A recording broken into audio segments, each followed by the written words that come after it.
OBS? Yeah, click the gear next to microphone. Okay. Properties.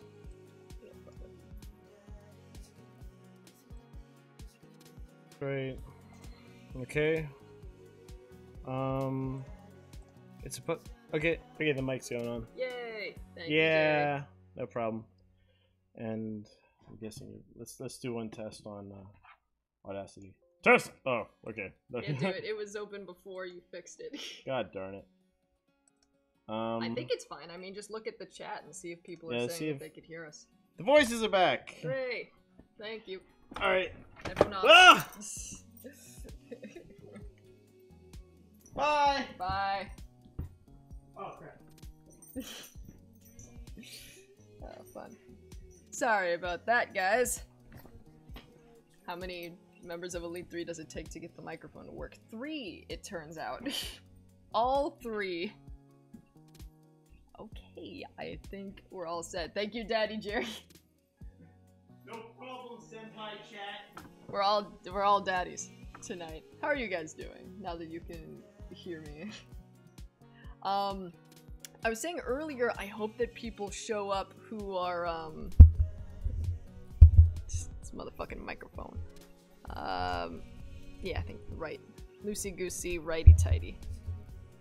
There we go. I hope some people show up tonight who were at the last stream and wanted me to take the Damien route, because we are at the point where we get to choose what route we want to go. And it would suck if like all the Damien people aren't here and, you know, someone's like, oh, why aren't you like dating Matt? Why isn't Craig an option? Blah blah blah. Well, I'm doing the Craig route on my other my private playthrough. But everyone else is up for grabs. I mean, Matt, Brian, Damien, and Hugo are up for grabs. Cause Joseph, Team 4-Star did, so I've already seen it. And I'm on Craig right now, and I did Robert. So Matt is pretty pretty daddy. Anyone else? Anyone else have some votes? I'll wait a sec because there's a bit of lag between the chat and me, but I don't care whose route we go on, so like you guys, you decide.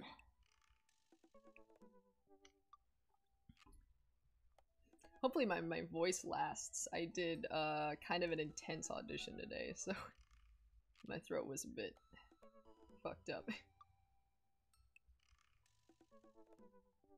Okay, so we got either Hugo, Damien, or Matt.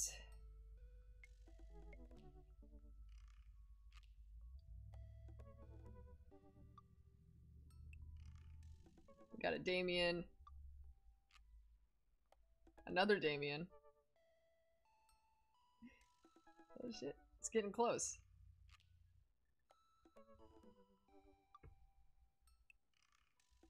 Doo-doo-doo.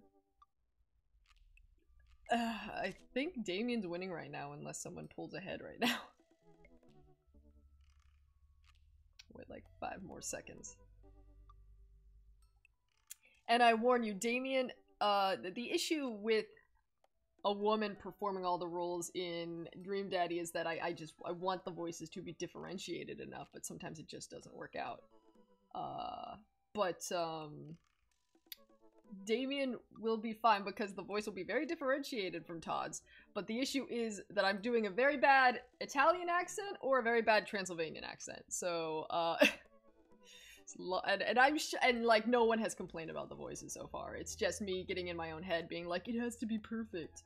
But it's obviously not going to be perfect because this is a woman performing all the roles in Dream Daddy. So it looks like Damien is the winner here. We a lot of Damiens just popped up. Sweet. Okay, yeah, let's just go for Damien. Let's see here. Damien Blood March. The best, I feel like the main character of My Immortal is this guy's daughter, because damn, you know how to pick those names. Did I decide on Italian or Transylvanian last time? I feel like I'll voice him like the Count or some cheesy fucking Edgelord Damien, right? I think it'd be funny if I went from Transylvanian to Italian, back to Transylvanian, back to Italian, but I don't know. This guy just can't keep his accent straight. That's not the only thing.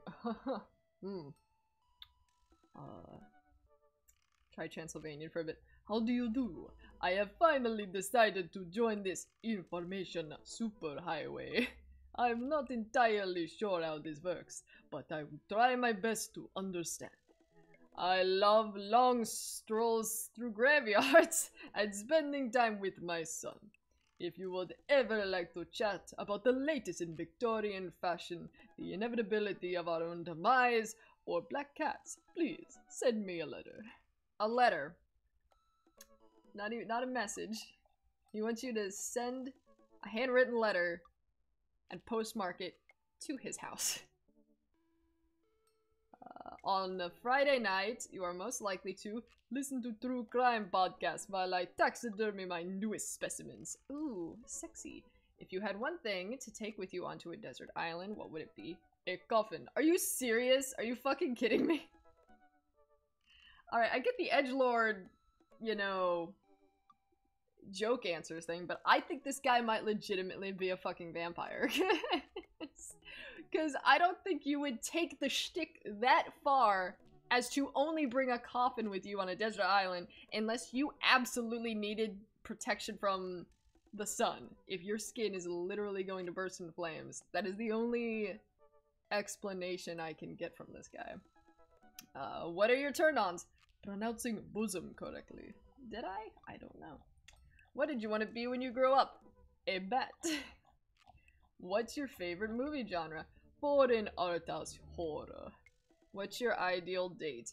It's night. We are at an industrial dark wave club in Berlin. The music drums to the beat of our hearts. What do you never leave home without? An upside down cross. I spend a lot of time thinking about mortality salience.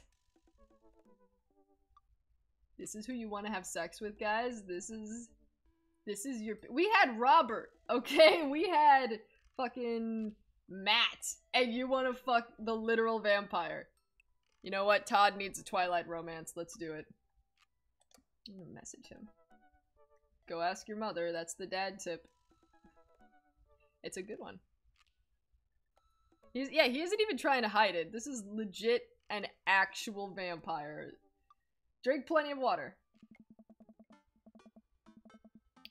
Turn my volume up a little bit.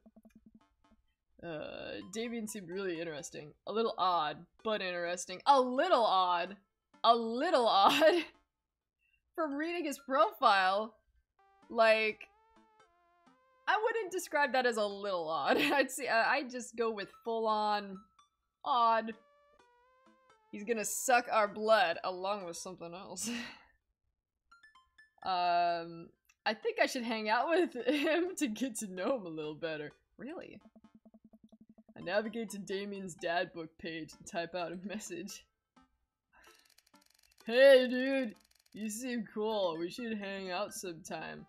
I sit there for a minute before I see that Damien's typing. But then he keeps typing. Is he gonna give us a fucking paragraph? And typing.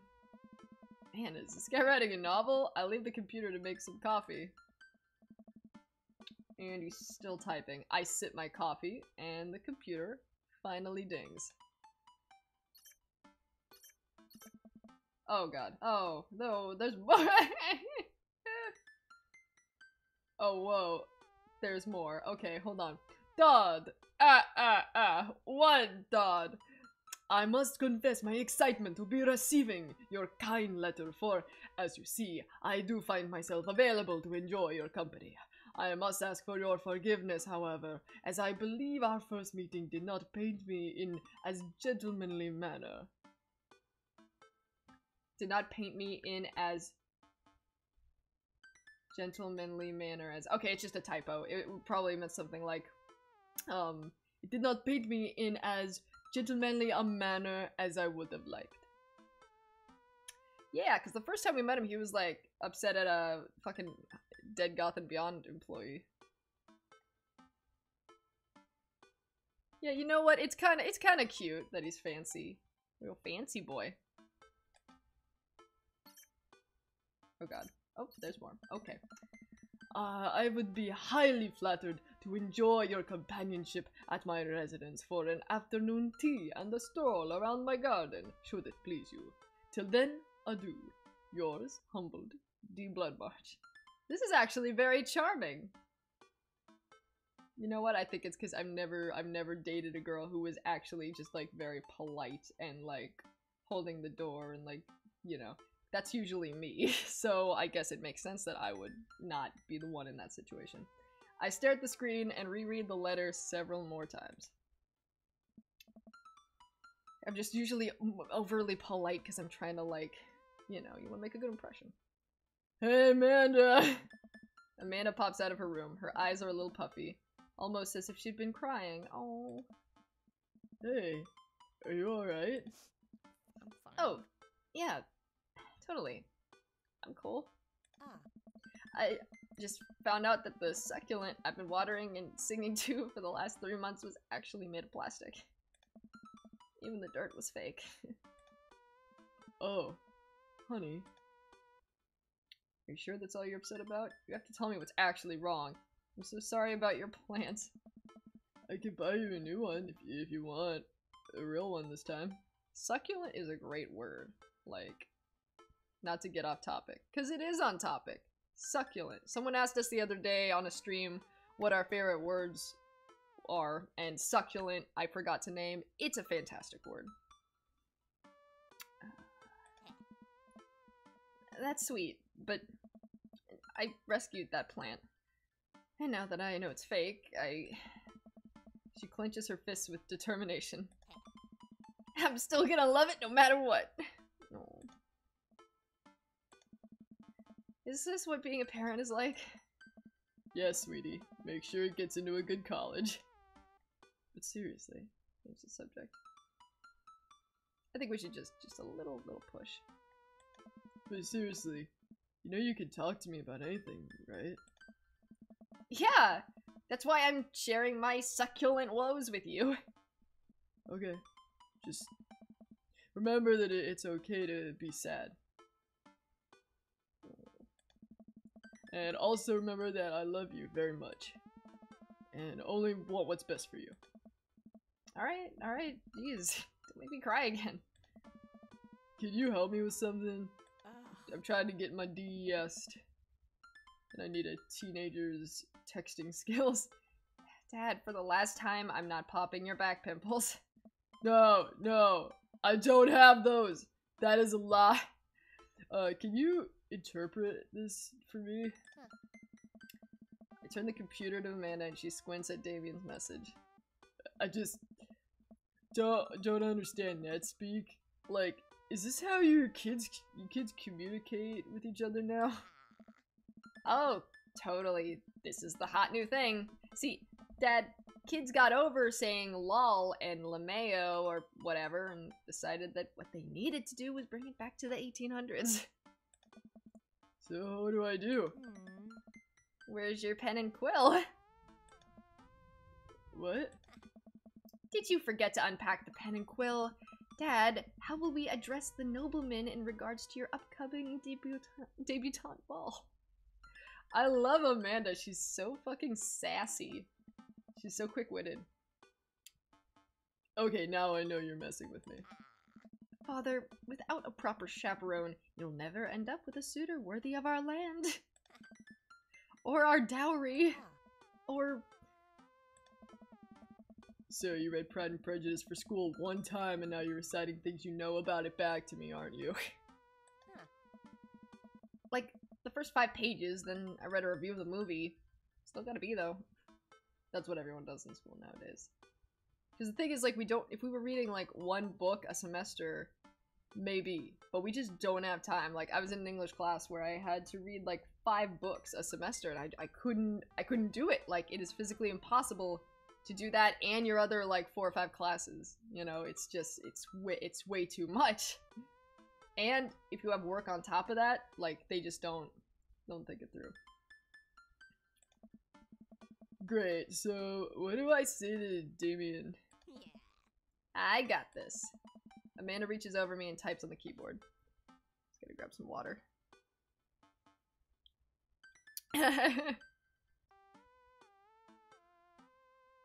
Todd does have a sick stash. Pride, Prejudice, and Daddies. Sure thing, dude. Regards, Todd. Amanda hits send and smiles at me. Well, I suppose that's that. Oh my god! You guys, this fucking house! What time is it? Excuse me. I'm just gonna save because I realized that I wasn't saving last game, so I'm glad there wasn't like any mishaps with that. And a short walk over. That means that this fucking haunted house is like on our block, basically.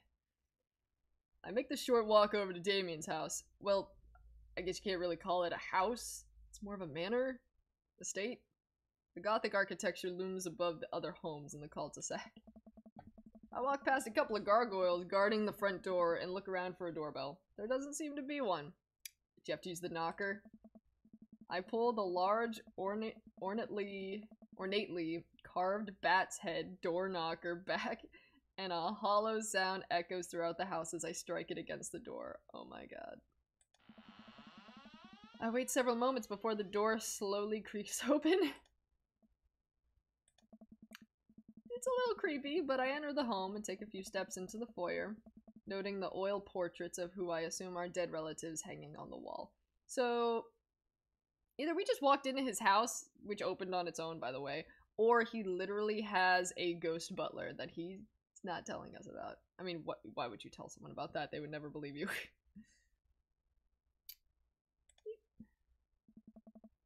Oh my god. Look at that dog! This shit is nice. This is really classy, actually. He's got, like, cool, like, skeletons and glass and, like, a full display of finger sandwiches and shit. This is cute. Not gonna lie, if this was a chick, I might actually go on this date. As I'm admiring them, the front door slams shut behind me. Hello? Silence. An oil lamp in the corner flickers dimly, casting ominous shadows against the wall. Why do I feel like all the people in these paintings are staring straight at me? Why is it so cold in here? Where's Damien? Todd, pleasure to have you in my home. I look up and see Damien standing at the top of a majestic staircase with a walking candle holder. I kind of love this. What's with the door slamming shut? Oh, sorry. There was a draft. And the door creaking open when I knocked. Oh, I accidentally left the door unlocked. And the creepy oil paintings? Don't call them creepy. He might like those. I like oil paintings. See? See what you did? Todd, don't be a dick. Right. Right. Please, let me show you around. Okay. I hope there's more of those dog oil paintings. 'Cause that shit. Damien leads me around the house. His house, showcasing his parlor, sitting room, auxiliary sitting room, and the parlor again for some reason. This is one of the older homes on the block, yes, but nowhere near as old as the architecture might suggest. Through extensive renovations, I have been able to craft a residence that is both historically accurate to the Victorian period and equipped with the amenities of any modern dwelling. We walk past a door covered in bumper stickers, caution tape, and a black parade poster. The kid. Did they listen to My Chemical Romance in the Victorian era? That's my son's room. You know how the rebellious teenage years are. Onward, onward, there's more to see. We reach a door at the end of the hall that Damien opens with a flourish. Oh, those are all dead butterflies, probably. And this is the library. Sunlight streams in from floor-to-ceiling arched windows. The walls are lined with packed bookshelves, and even more books are scattered over the period-appropriate furniture. Damien is clearly really proud of this room. Look out the window, look at the butterflies, pick up a book. That's enough for the tour. That'd be great if I'm like, that's enough, like... I came here for some Vampire D, okay? And at least... I mean, he is out in, like, the sunlight and stuff, so I don't know if he's... Maybe he just applies a lot of sunscreen and he is a literal vampire, you know? Let's look at out the window. Oh. It turns me on that you look out the window. I walk to the window and am greeted by a beautiful view of Damien's backyard. It showcases a beautiful view of the rest of the cul-de-sac. Hey, I can see Craig on his lawn. He's doing push-ups with his daughters on his back. Damn. He sees me and waves happily, doing push-ups with one hand now. Damn. Oh. Did you know that Victorians spend at least 20 hours a week gazing longingly out of full-length windows? Wait, really? No. But Victorians did appreciate telling a good joke. One good joke. Look at the butterflies. Ooh. I walk up to the glass display of pinned bugs on the wall. It's pretty impressive. Nice bugs. I pinned them all myself. Maybe I could show you how sometime. I'm okay. I'm concerned I would stick the pin right through my finger. Ah, the pinner's gambit. Is that a thing? No. Two good jokes.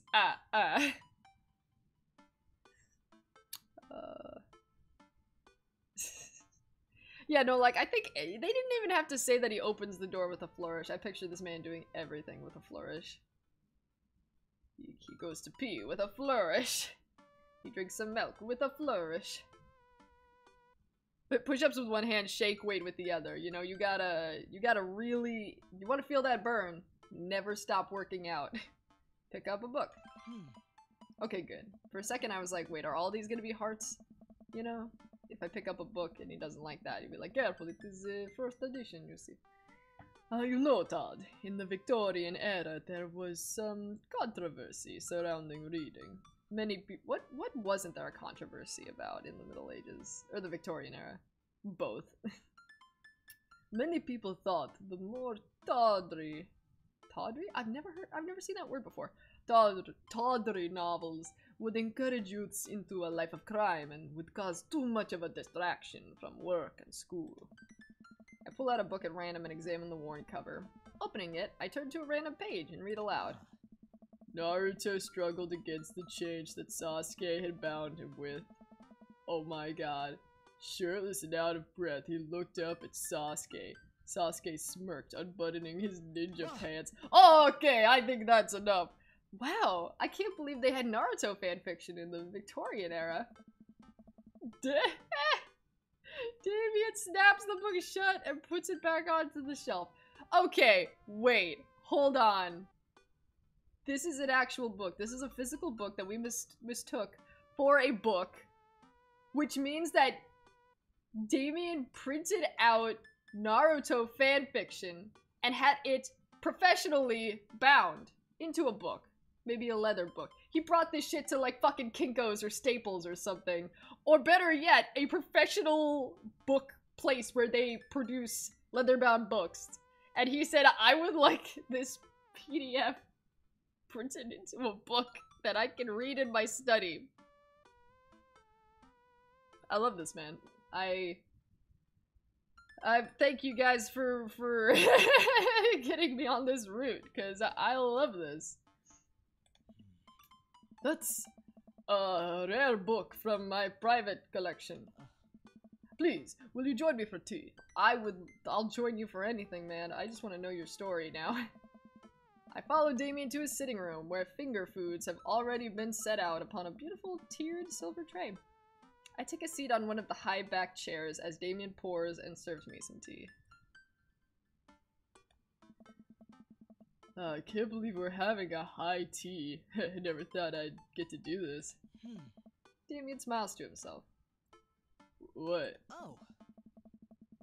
It's a common misconception that high tea refers to the wealth or class of the people enjoying it, when in fact the high refers to both the later time of the day that the working class had to enjoy tea and the height of the tables on which they are served. Oh.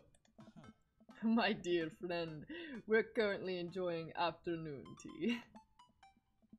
That's informative. Damien takes a seat next to me and serves me a tiny sandwich.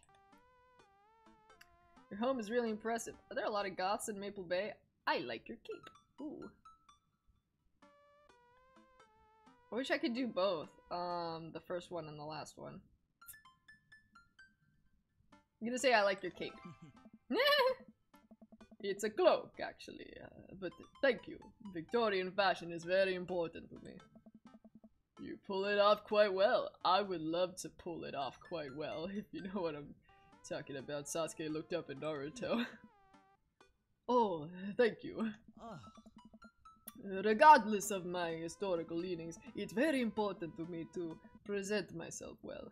It has taken a long time to come up with a style that's both true to form and representative of myself.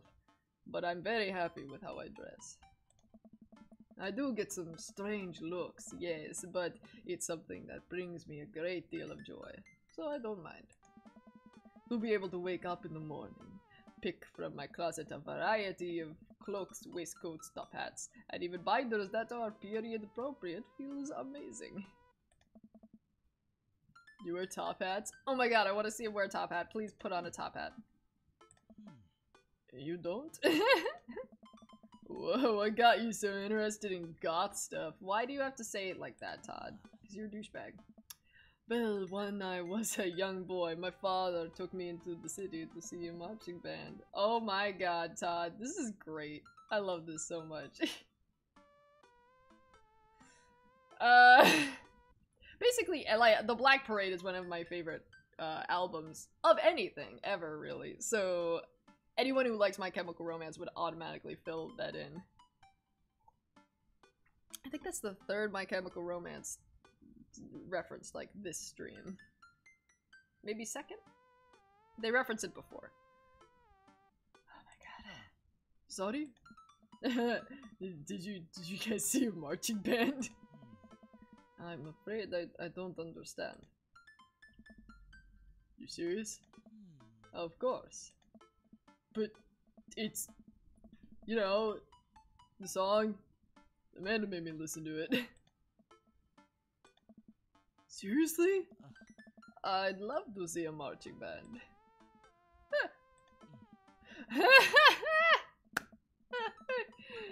Nevertheless, I've always had a love for art, history, and fashion.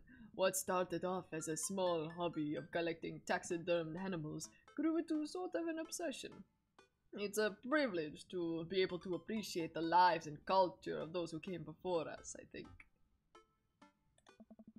Why not go all the way with me? I like not dying when I catch a cold. He takes a sip of tea. I can acknowledge that there were many very terrible things about the Victorian era, and to try to live a life that strictly aligns with those ideals would be admittedly horrid. Okay, so at least he's self-aware. He's like, I like cloaks and capes, but also I like that I got a polio shot, you know?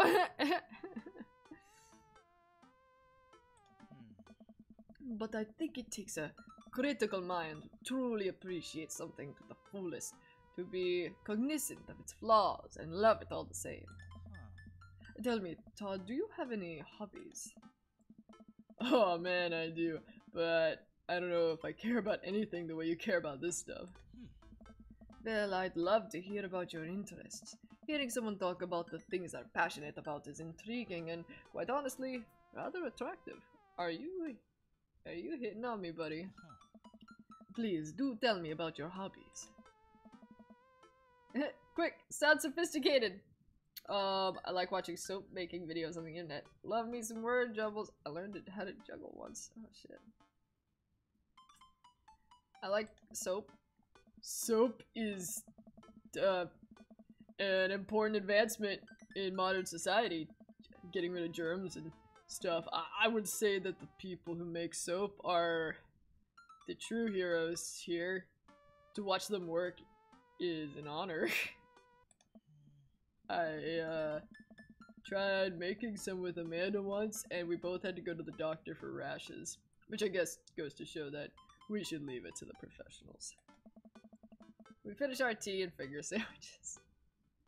That went great, Todd. You're gonna get some dick real soon.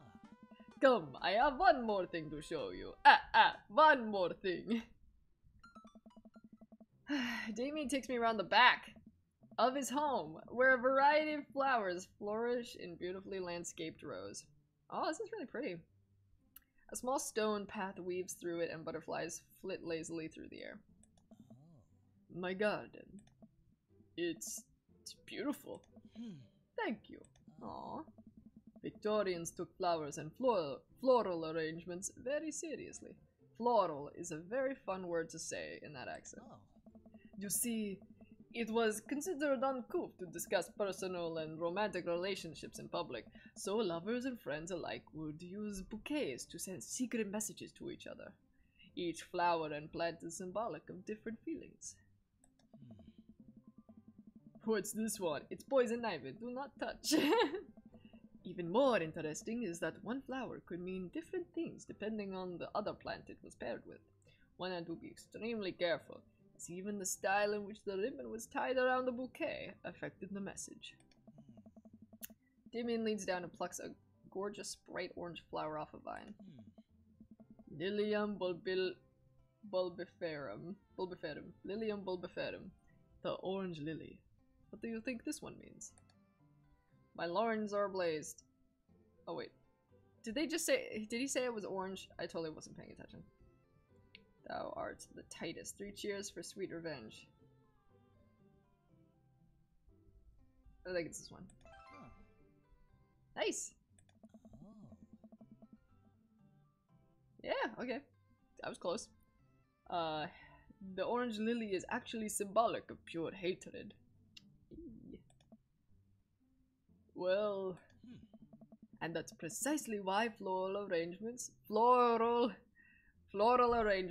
is so challenging. I cannot talk, I'm sorry. What's your favorite type of flower? Snapdragon, honeysuckle, sunflowers. Ooh. Honeysuckle or snapdragons I like. But what does he want me to like? I'm gonna go with the Nexer's Revenge. Thank you very much for the follow. Dang, both these flowers are, I mean, there's nothing wrong with sunflowers. It's just wanna suck on that dick.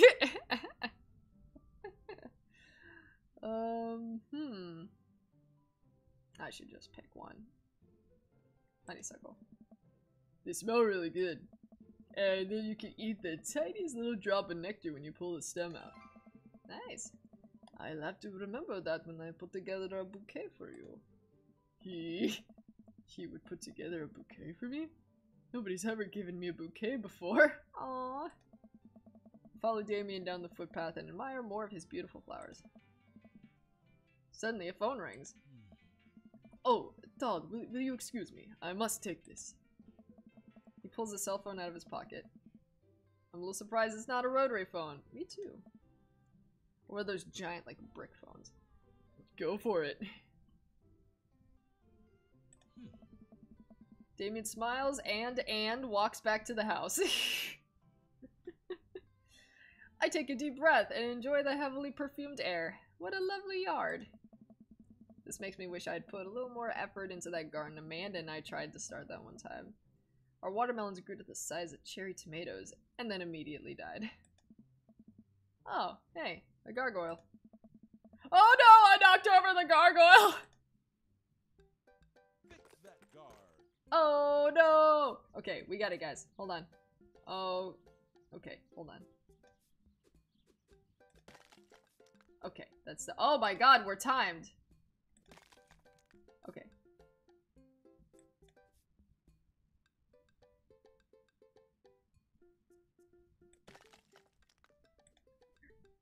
I feel like this would be the piece. Biggest to smallest, you know? Motherfucker. I have no idea how this is supposed to- ah, he's gonna fucking- no! We're never gonna get vampire dick now! That's the head. You just make it the shortest fucking...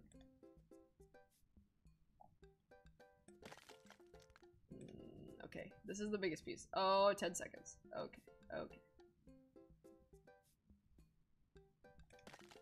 I feel like that was the way! No! No!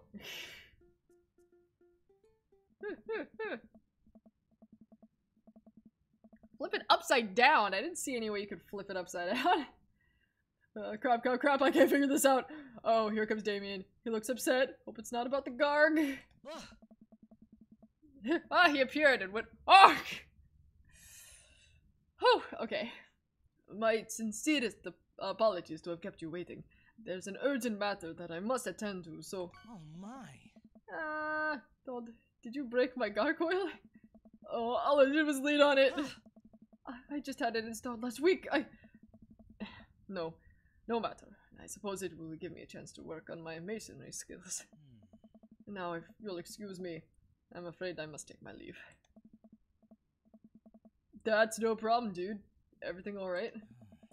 Damien worries the hem of his coat with his fingers and looks away. I'm so... Oh! I'm sorry, Damien. I didn't mean to break your statue. Wait, breaking the statue...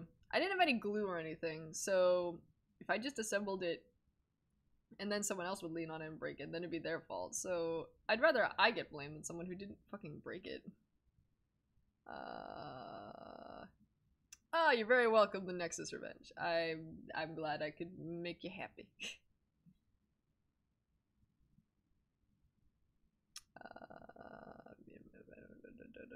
Yeah, nice job, Todd. Fucking Todd.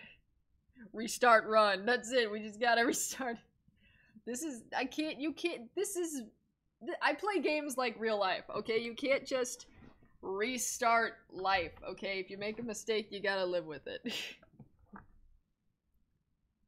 Can he not sleep with us now? Let's find out. I'm gonna do it. I'm gonna get in his pantaloons. Everything is perfectly fine, but it's Lucian. What's wrong? He appears to have, well, his teacher needs me to come to the school, post haste. Do you need help? Oh no, you don't have to. Let me come with you. Us dads gotta stick together. Yeah, we do. You're right. This is one of Lucian's more elaborate stunts. I would greatly treasure having another parent by my side. Okay, good. I was scared that, like, if we broke the gargoyle, then he wouldn't let us come with him to the school.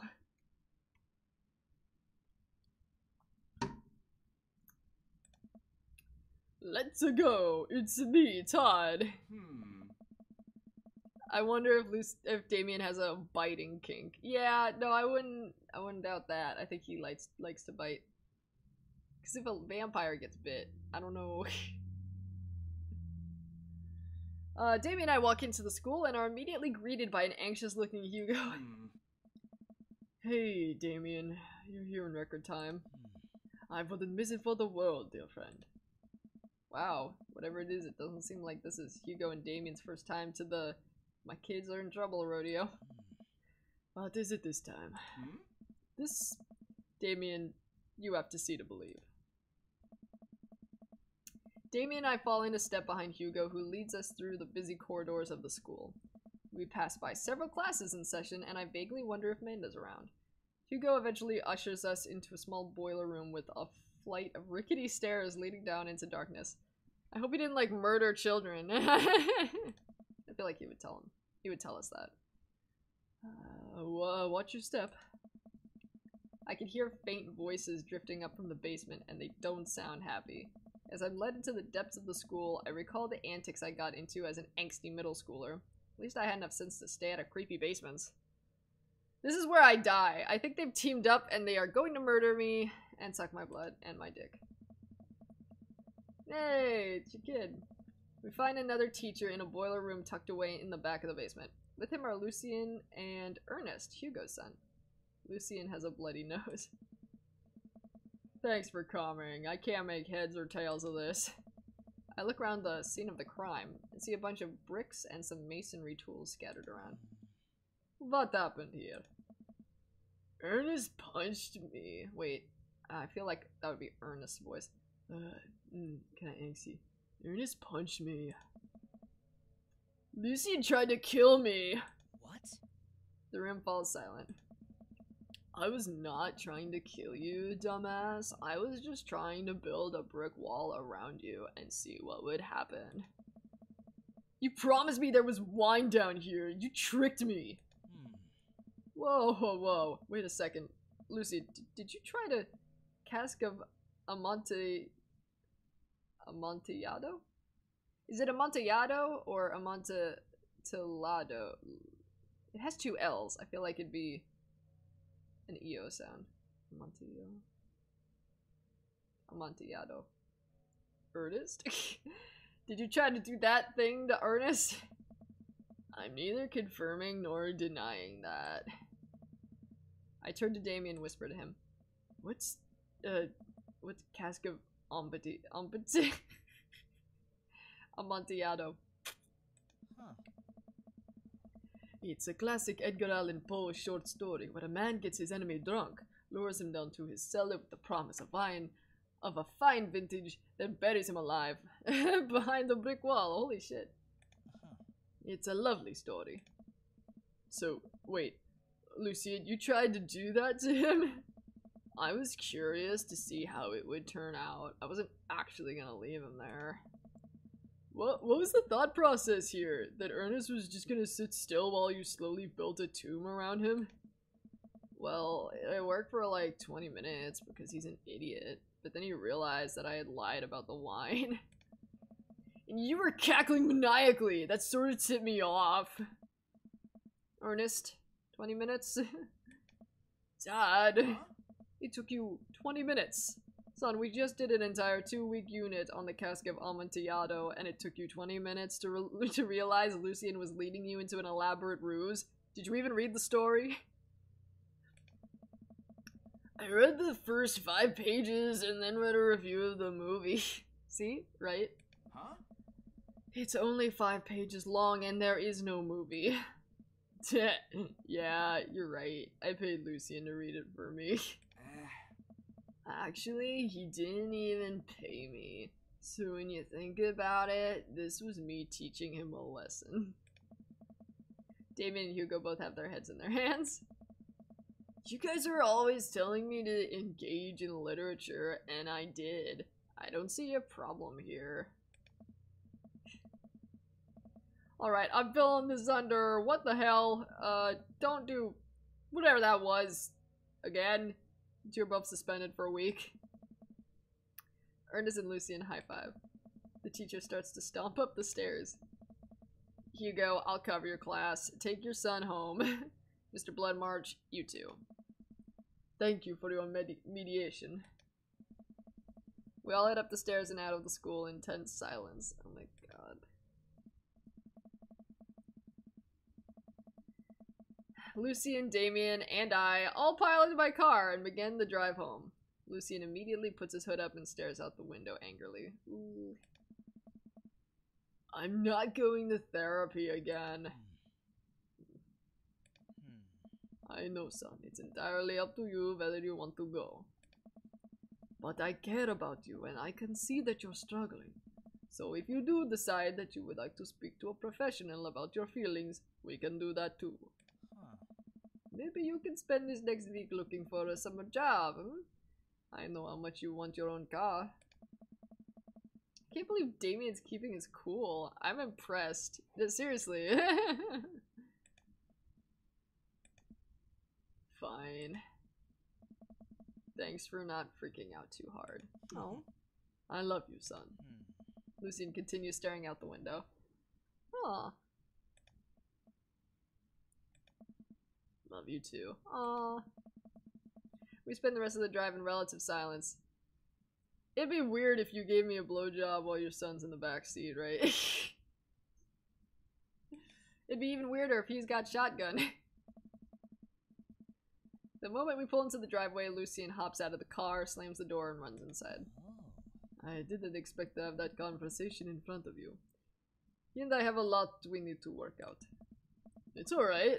And all things considered, Lucian's bricklaying was pretty good. So there's your silver lining.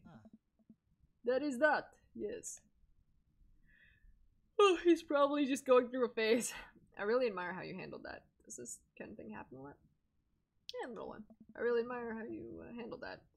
You were a lot more diplomatic with him than I would have been. I just want what's best for him. And I don't think yelling at him will do either of us any favors. It rarely does. You're a good dad. Aww, eggplants, bitches! See you around soon? It would be my honor and my pleasure. Damien bows with a flourish. Classy. Yeah. I come home to find Amanda curled up on the couch with a blanket watching TV. I plop down next to her. Yo. What you watching? Tiny House Hunting Brothers Extreme Edition. Ugh, I hate this show.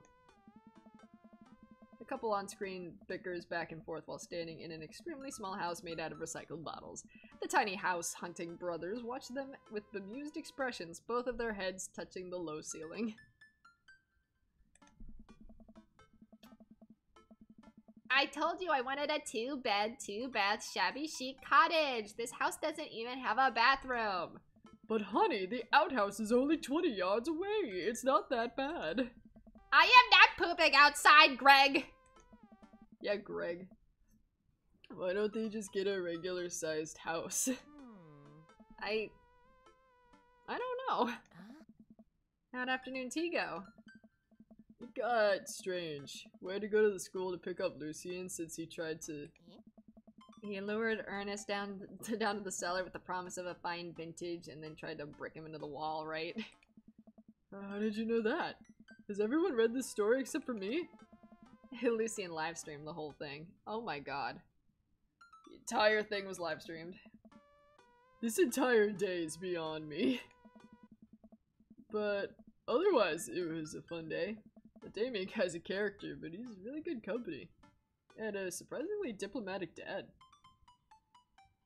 At least, like, he's not bringing up the statue. Because, like, I feel so bad about that. I dig his style. I dig his style. You know what? Me too. Don't trust anyone who likes their meat well done. Day complete. What up?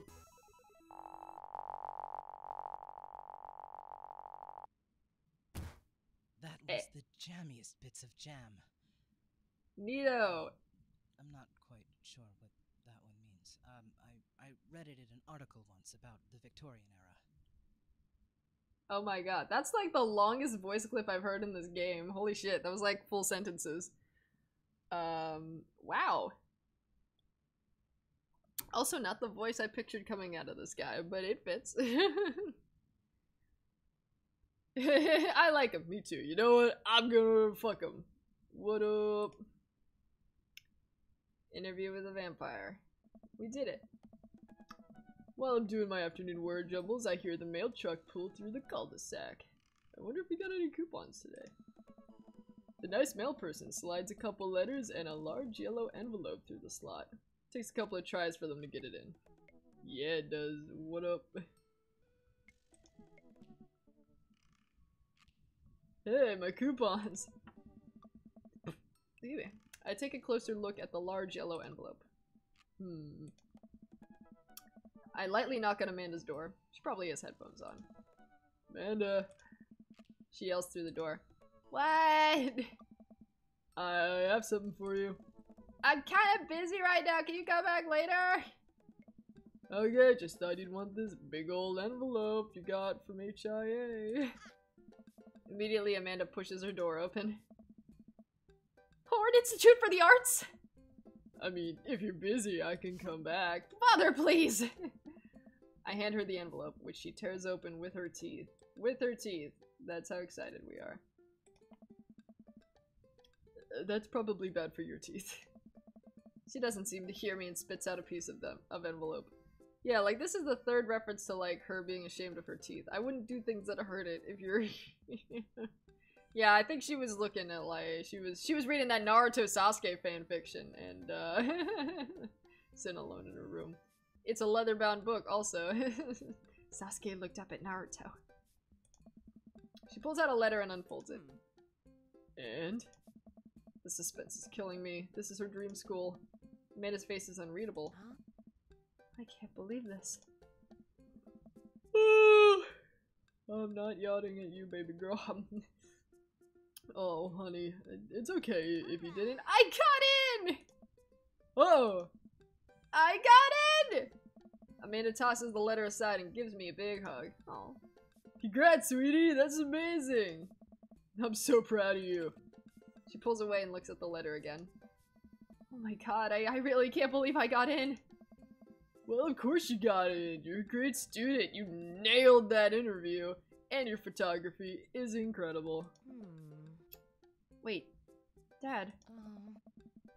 I know this one's really expensive, and it's so far away. I think for a moment. HIA was one of the more expensive schools that Amanda applied to, but I know she's had her heart set on it for the longest time. It'll be tough, but we're gonna make it work. Really?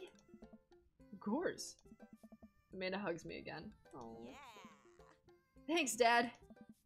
Okay, sweetie, we're celebrating tonight. Dinner. Your choice. Wherever you want. Wherever? Yeah. Amanda and I walk along the bayside, tearing into our foil-wrapped burritos from a nearby food truck. You could have chosen anywhere in Maple Bay. Cost was not a determining factor. Please, Dad. You know I'm a simple gal. Just give me a Rito with a view. I can't say I'm mad.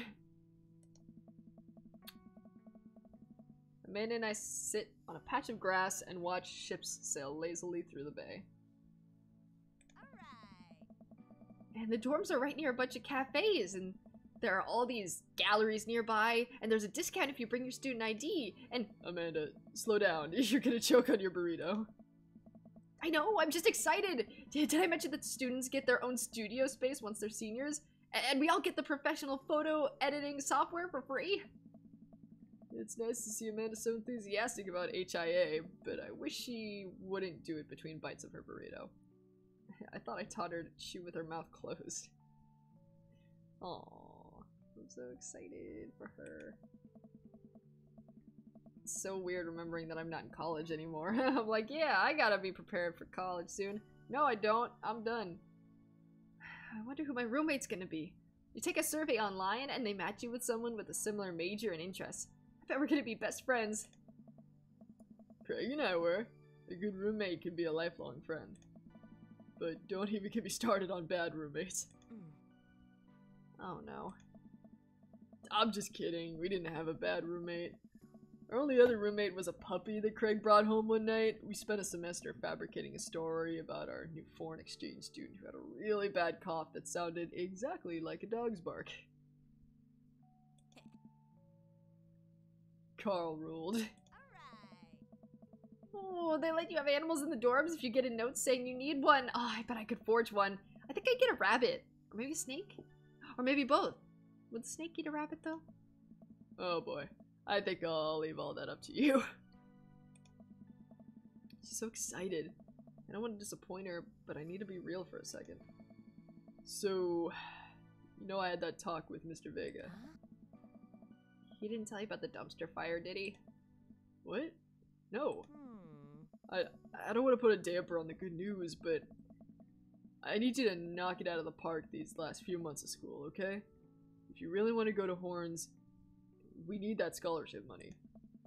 I know you can do it. Okay. Oh, she's starting to cry. I promise I'll try harder. I pat her on the back. Think you can handle a 14-hour drive to come home for the holidays? There's gonna be some treacherous ice roads to cross. Aw, 14 hours, yeah. And don't even get me started on the paranormal occurrences. Well, it'll be worth it if I get to see you. Mom, my eyes immediately well up with tears. Oh, Dad, don't cry. Sorry, I'm just very, very proud of you. You're all grown up now and you're such a good person, and I hope you know how important you are to me. Dad, stop. You're gonna make me cry too. It's too late, honey. It's happening. Dad, I can't get tears in my burrito. It's gonna make it taste sad. I pull Amanda in for a hug and kiss her on the forehead. Love you, kiddo. Love you too, Pops. Aww. Pet every dog. I like that dad tip. You got dads. Okay.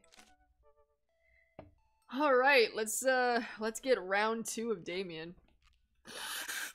Gotta blow my nose real quick. Whew. Oh, fucking right. Let's do it.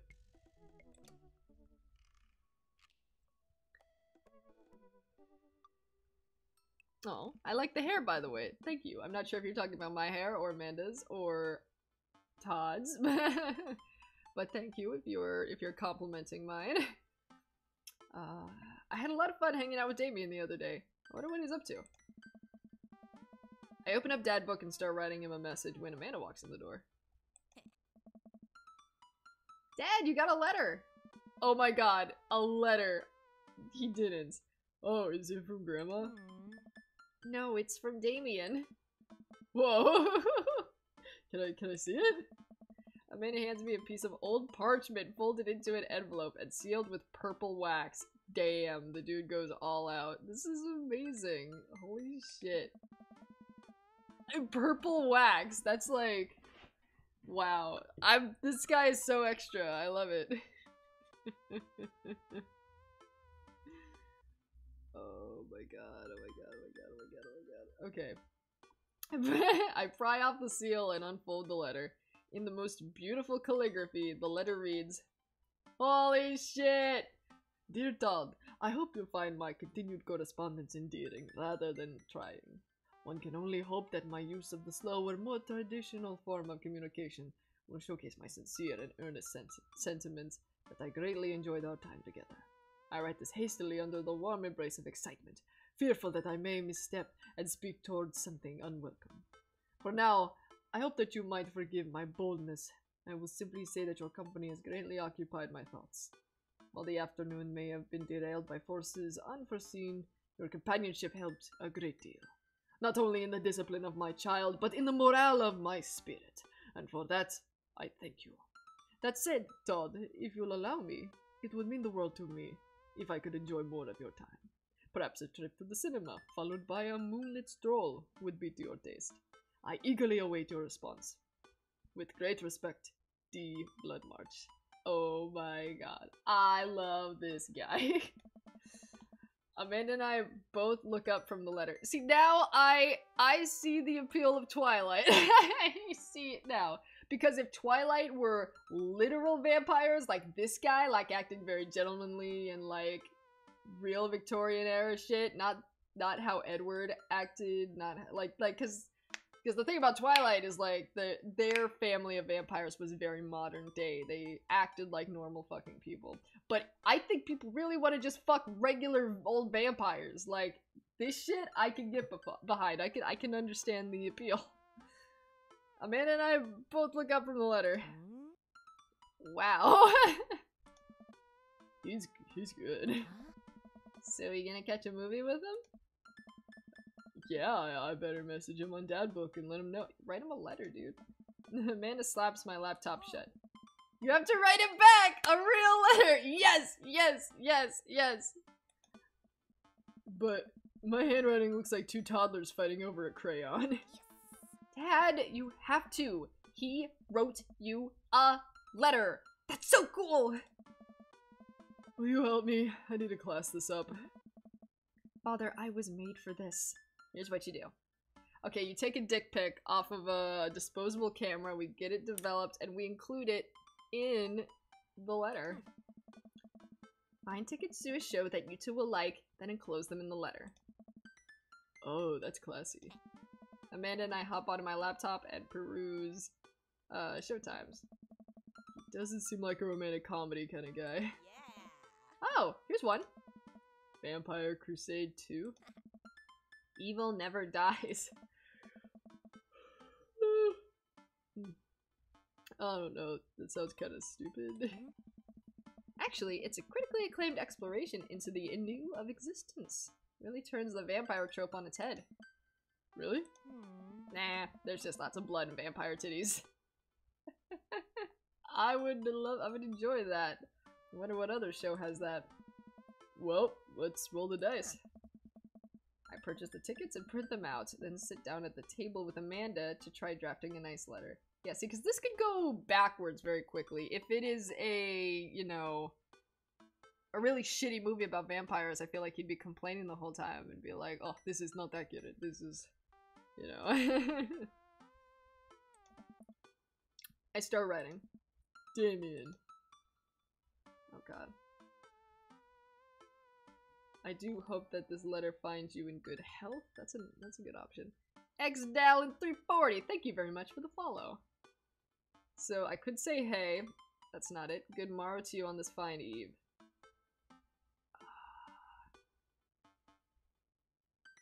Dear sir, I hope this letter finds you in good health and a prosperous enough position to put wealth in the pockets of people like me down on their luck. You see, that was my wife who you decided to fuck. Uh-oh, you made the wrong sucker a cuckold.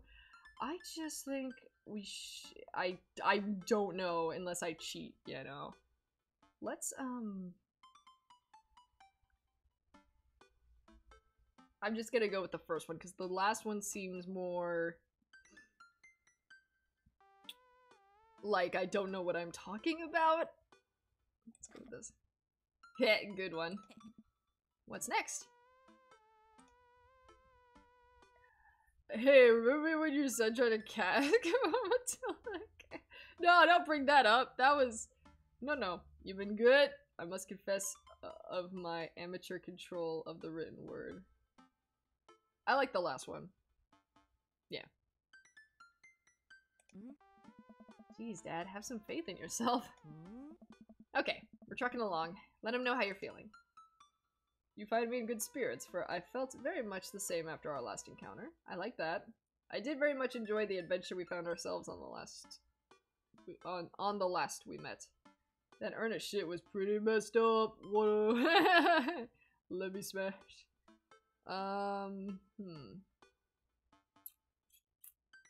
Send nudes. Yeah, it's either the first or the second one.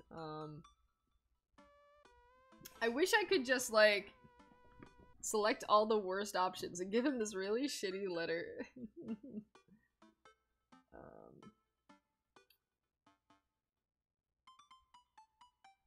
This one. Nice.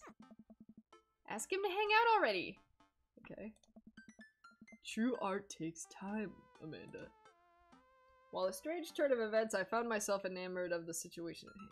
Like Virgil's landscape with the fall of Icarus, I find myself lost in your details. Let me, get at that. Let me, smash. You got a kick? Yeah. Bring it home, Pops. Let me take you out. I got to take us to the movies. I would very much enjoy your company, accompanying me to the cinema. It would bring me great pleasure to escort you to the cinema. Smooth. Calling it the cinema is a classy move. Enclosed you'll find 2 tickets to Vampire Crusade 2 Evil Never Dies, which I'm sure you will find both titillating and enjoyable.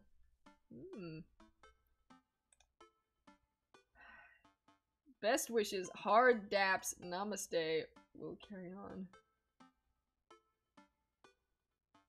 Best wishes. And then I sign my name. My full name. Fancier that way. Todd Snap. Is this okay? Amanda reads over my sloppy handwriting.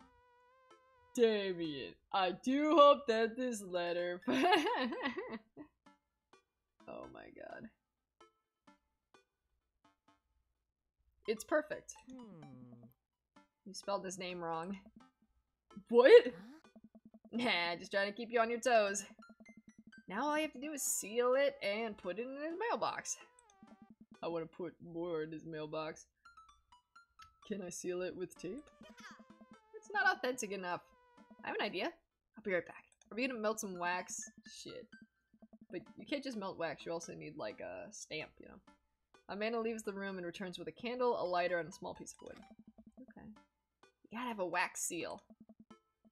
She lights the candle, which starts to burn down and form a pool of melted wax.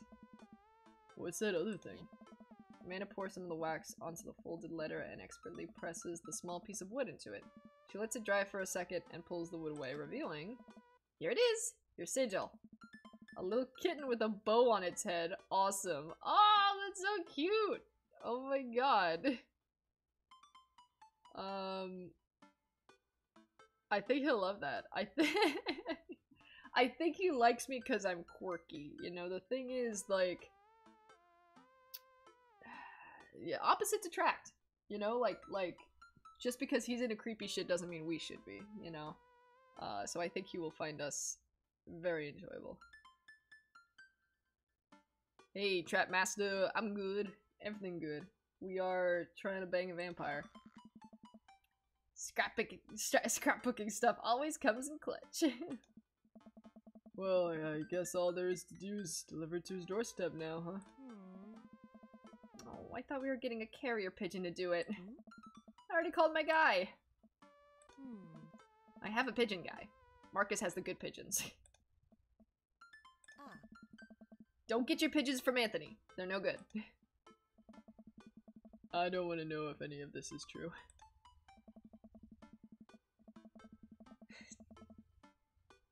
I head outside and walk over to Damien's house. I slip the letter into the slot in his door and go back home. Mission accomplished? I love it because we switch from here, where it looks like it's like 2 in the afternoon, to his house and it looks like it's fucking midnight. Then back here and it's still clearly around 2 p.m. Now we play the waiting game. Nice. The night finally rolls around where I'm supposed to meet with Damien. The next day, he had left another beautifully crafted letter thanking me for mine and agreeing to the evening. Amanda helps me pick out a nice outfit, and I show up to the theater a little bit early. It's a chilly night, the theater's kind of crowded, but it's still nice. Why does Amanda need to help me pick out a nice outfit? I'm wearing a tank top and underpants, okay? You guys love it. How do you do? I jump at the sound of his voice. Oh my god. Thunder cracks. I turn around to see Damien right behind me! Oh, you almost gave me a heart attack! How long were you there for? Oh! I don't know, I just walked up. My apologies for frightening you. Was that thunder? Is it gonna rain soon? I didn't hear anything. Of course you didn't. Yeah, I wish he was wearing his top hat. Give us a look at the fancier you. I mean, him already is very fancy, so. What? What? Regardless, the hour grows close. Shall we take our seats in the cinema? I must thank you again for purchasing our tickets. Please allow me to repay the deed in Sour Patch Kids, or perhaps Milk Duds. Let's do it. And then we can eat some Milk Duds. We get in line to buy snacks. As we're waiting, I hear a familiar voice behind us. Ugh, my dad's here. Oh my god. I turn around and find Lucian standing a few feet behind us with a gaggle of other goth kids. Lucian, how nice to see you. I didn't know you were coming to the theater. I'm glad to see you spending some quality time with your friends. He's a good dad. He's so polite. 02 Video Girl, thank you very much for the follow. I appreciate it, guys. But he's very sweet. Whatever, Dad. And what movie will you be attending tonight? My friends are making me see some kids movie about talking animals. I don't really care about it. Well, I do hope you enjoy your evening. We'll be watching Vampire Crusade 2, Evil Never Dies. Oh my. You? Watching that?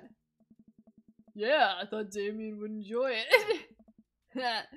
Good luck with that, Dad. I told you, like, what if he just doesn't like it? Just because it's about vampires doesn't mean he's gonna like it. Lucien rejoins his friends and I look over to Damien. Good luck with what? It's nothing. My son loves to tease. We wait in line for a little longer and Damien buys us snacks. He seems a little nervous. I wonder what's wrong. Okay, I'm gonna make a prediction. I am predicting that he doesn't like blood. Because that would be so fucking great if we have this vampire character who's into the Victorian era and he dresses like a vampire. He's got the cape, paints his nails, all that shit. And if he has a problem with blood, that would be just so great. I would love that. Damien and I take our seats and settle in for previews. Glancing at him, I can see that he's sweating profusely and gripping his armrest. Is everything okay? Vampires, huh? The movie hasn't even started yet. Is everything okay? Oh, everything is perfectly fine. I'm so excited for this film. I'm a devoted patron of the arts, especially the scary arts. The scarier the art, the better. Strawberry Boba, thank you very much for the follow. Do you have a favorite horror movie? Of course I have a favorite horror movie. Mine is Halloween Town. Terrifying. He's never seen it. He's never seen a fucking horror movie. Yum yum! Blood, yum yum. Oh, I see. Bro, I'm eating chicken and coleslaw, yum. In case you're wondering what the yum yum is, it's an inside joke from the Sonic stream the other days. I feel like that's gonna be one of the memes that stays from our streams, because I fucking love yum yum. Oh my god, he's scared. That's adorable, right? I love this. Dude's a giant wimp. Look at this big scared nerd. This is so cute. I really would not have guessed that this route would be going like this. Because, like, I really thought this was just gonna be all stereotypical, like, fucking vampire shit, and it's like, okay, you know, I get it. It's gonna be the whole thing. But this guy, Damien, has a lot of depth to him. Like, he's very interesting. Oh, interesting. Huh. That's odd. I don't seem to remember Halloween Town being that scary. I would have expected him to bring up some sort of strange foreign horror film that I never heard of. The Hands of Manos. No. Is it called The Hands of Manos? Manos means hands. So that would just be The Hands of Hands. There's some horror movie. I don't watch horror movies, so that's why I don't know the actual name of the movie, but there's something of Manos. I'm sure someone will know. When is the dick and ass minigame? Right? I need to get there right now. This isn't like Honey Pop at all. Damien's knuckles are turning white. It looks like he's about to rip the armrest off. But isn't his skin is like white? How can you tell?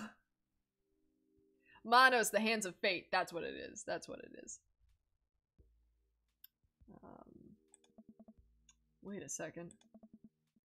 Damien, are you afraid of horror movies? Oh my. You must be joking. I love horror movies. The lights dim for the film. Damien screams. Are you fucking kidding me? We all know you watch horror movies. Just don't deny it. Listen. Damien screams. Oh, he screams. Oh my god. I apologize. I was thinking about something far scarier than this movie, which is not scary at all. We settle in as the film starts. I offer Damien some licorice and he takes one. I take note of how much his hands are shaking. Okay, this is the point of the date where I would excuse us. I'd be like, listen, I'm so sorry, but I'm not feeling well. Do you mind if we go? Because that way, it's not on him. but like, you know, like I don't want him to be uncomfortable. Ugh. The title flashes across the screen in bloody letters. Vampire Crusade 2, Evil Never Dies. Huh. A pale man with long silver hair, glittering red eyes, and well-oiled abs sits up in a coffin. Awake in my coffin. Two more vampires slide the tops of their stone coffins onto the floor. Brother, is it time? Yes, husband, but also mortal enemy. It is time. Drummer Jin, thank you very much for the follow. The three look at each other, and then to the camera. For the Vampire Crusade. I'm just giving them all the same voice, I don't give a shit. This rules. The trio of vampires flies off into the night as foreboding organ music plays in the distance. I somehow get lost in the movie. As dumb as it sounded, it's actually a pretty fun flick. Brr! We get to a tense moment of the movie where Romulus Trueblood sits at a truce meeting with the general of the human army, whose wife Romulus has fallen in love with. Romulus, it's good to finally meet you. General, I agree, it's good to finally blood you. What? Romulus leaps out and slashes the general's throat. Blood splatters over everything, including the camera. Damien screams again, reflexively grasping my hand. I immediately blush, forgetting about any vampires, or blood, or vampiric blood. Okay, so it's great to watch scary movies with someone you care about because then they get real close to you, but also, he's really uncomfortable and I'm uncomfortable that he's uncomfortable. You know what I'm saying? Hold him! Keep him safe! What? Oh, I'm terribly sorry. Damien retracts his hand and places it back in his lap. Huh. I put it back. I rested on my crotch. I was writing a novel in my head about blood magic, and I got to an extremely scary section. Of course you were. Damien goes back to quietly stressing out over the movie. It's kind of cute that he won't admit that he's afraid of it. Oh, I wish he would hold my hand again. Maybe I could do something to try to make him feel more comfortable. I've got it! I'll do what all dads do best. Talk during the movie. Tell a dad joke, point out plot hole, ask what's happening. I could just come back with popcorn and put my dick through the bottom of the popcorn thing. I forget what movie that's from. Movie handy. Keep him safe with your penis. Keep him safe with the penis. Let's see.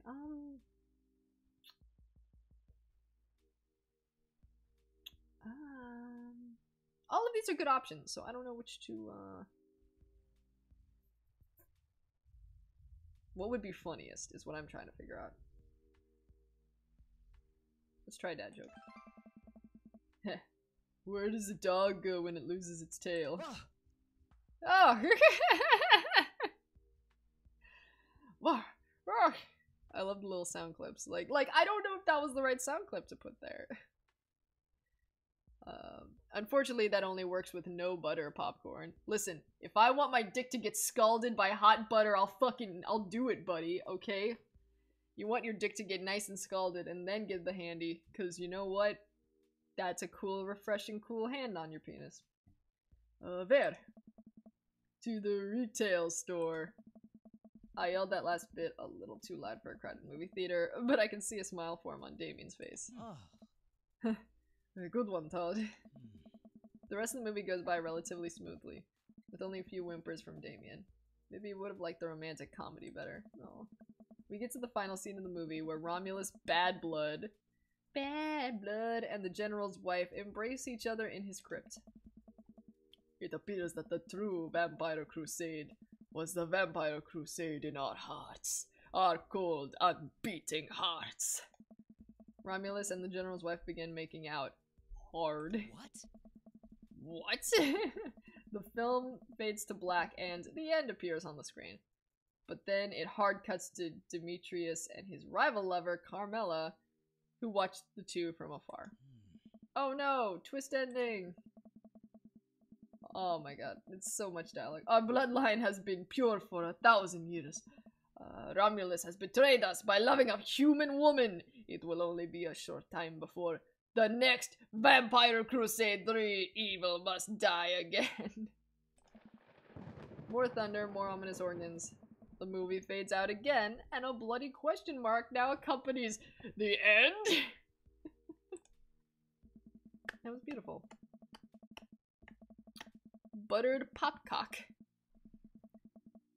If I wanted salt in my dick, I'd do it myself. Damien and I walk out of the movie theater amidst throngs of chattering moviegoers. He's a little more pale than I remember, but otherwise he survived the encounter. He even seems kind of invigorated. Oh, What an interesting film. While the premise admittedly struck me as pedestrian, I was intrigued by its harrowing love story and great attention to detail in regards to vampiric lore. Okay, that's something. Yeah, it was pretty good. A lot more vampire titties than I thought there was gonna be. Come, the night is young. Let's take a stroll. And come. Damien is making a point of not telling me where he's taking me. Still, I'm enjoying the walk and the cool night air. Being alone here with Damien is a lot better than being in a crowded theater. A lovely night, isn't it? As lovely as the company, yes. He thinks I'm lovely! Damn. Okay, here comes the smooth response. Oh, none of these are smooth! What the fuck? Cool. Okay, I think thanks is the most I can do, because cool and okay just seem like a... No problem. Okay, you were charmed by thanks.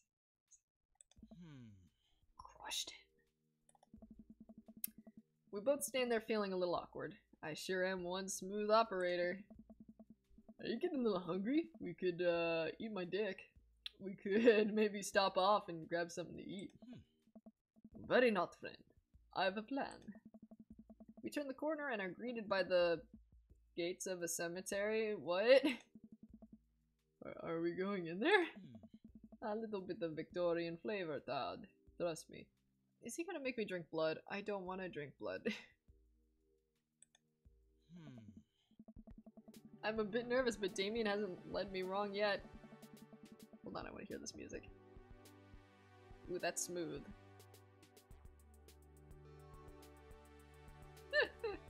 Okay.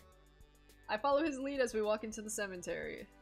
Statues of angels stare down at us as we follow a path through the faded tombstones. As we crest a small hill, we get a beautiful view of the city.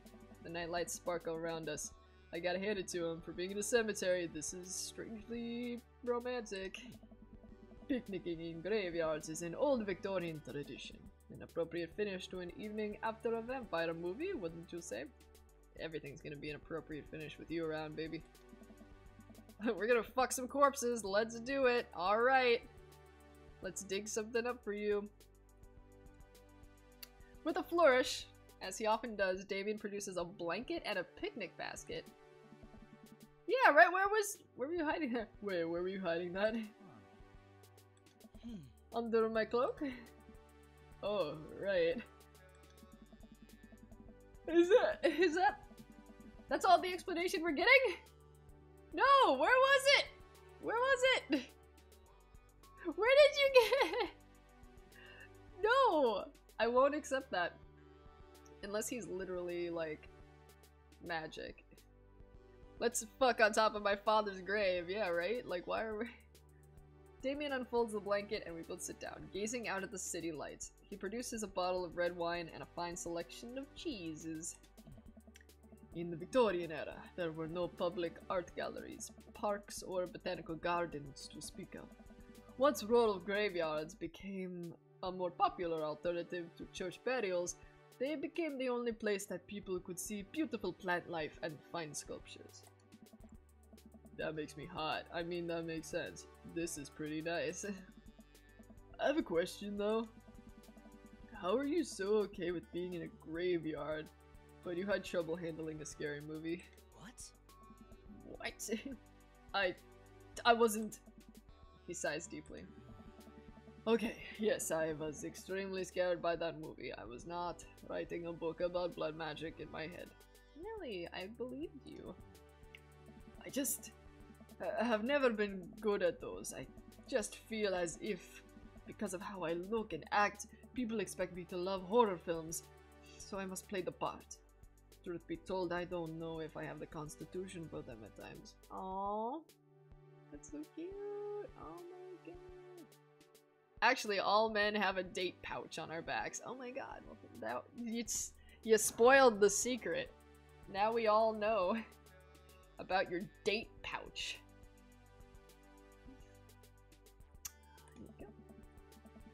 Damien, I'm so sorry. If I had known, I would have suggested another movie. It's quite alright. I actually did find myself enjoying this one, thanks to your help. I told one dad joke. Maybe I'm just that hot. Graveyards, however. I think there's something rather beautiful about death. Cemeteries are traditionally built away from cities, away from the realm of the living, and it keeps us rather separated from it.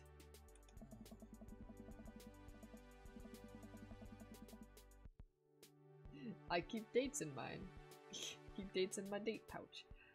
To acknowledge death and become comfortable with it, I think, gives us a certain intimate knowledge of ourselves. To sit amongst generations of those who came before us, to be truly alive in the midst of so much death, brings me great comfort. Death helps me appreciate life, to savor every second. Wow, I love this guy. We sit and enjoy our food and wine. I don't feel scared anymore. Never thought I'd be comfortable sitting alone in a graveyard at night, but I actually feel very peaceful. Suddenly it doesn't seem like we're alone. Off in the distance I see a shadowy figure in the trees. What is that? Oh, I'm not sure. It noticed us. Uh-oh, I'm paralyzed with fear as it begins lumbering slowly towards us. Its shape taking a more animal form, more feral. I look to Damien for help, but he's just as afraid and transfixed as I am. Oh shit. Quick, give me a hand job. I don't know how that'll help, but you know, it'll keep our minds off of it. I want to scream, but it's stuck in my throat. The creature is getting closer, moving faster. Woof. Oh. It's a dog. Oh! Oh, you know whose dog that is. As it finally comes into the light, the friendliest, dumbest little Boston Terrier I've ever seen pulls its owner towards us. The dog trots over to Damien and sniffs at his hands. Damien looks ecstatic. He ruffles the dog's fur happily. What a beautiful dog. Hey. We both look up, not expecting to see Robert. Thanks. Robert, what are you doing out here on this lovely evening? Hunting cryptids. What? What?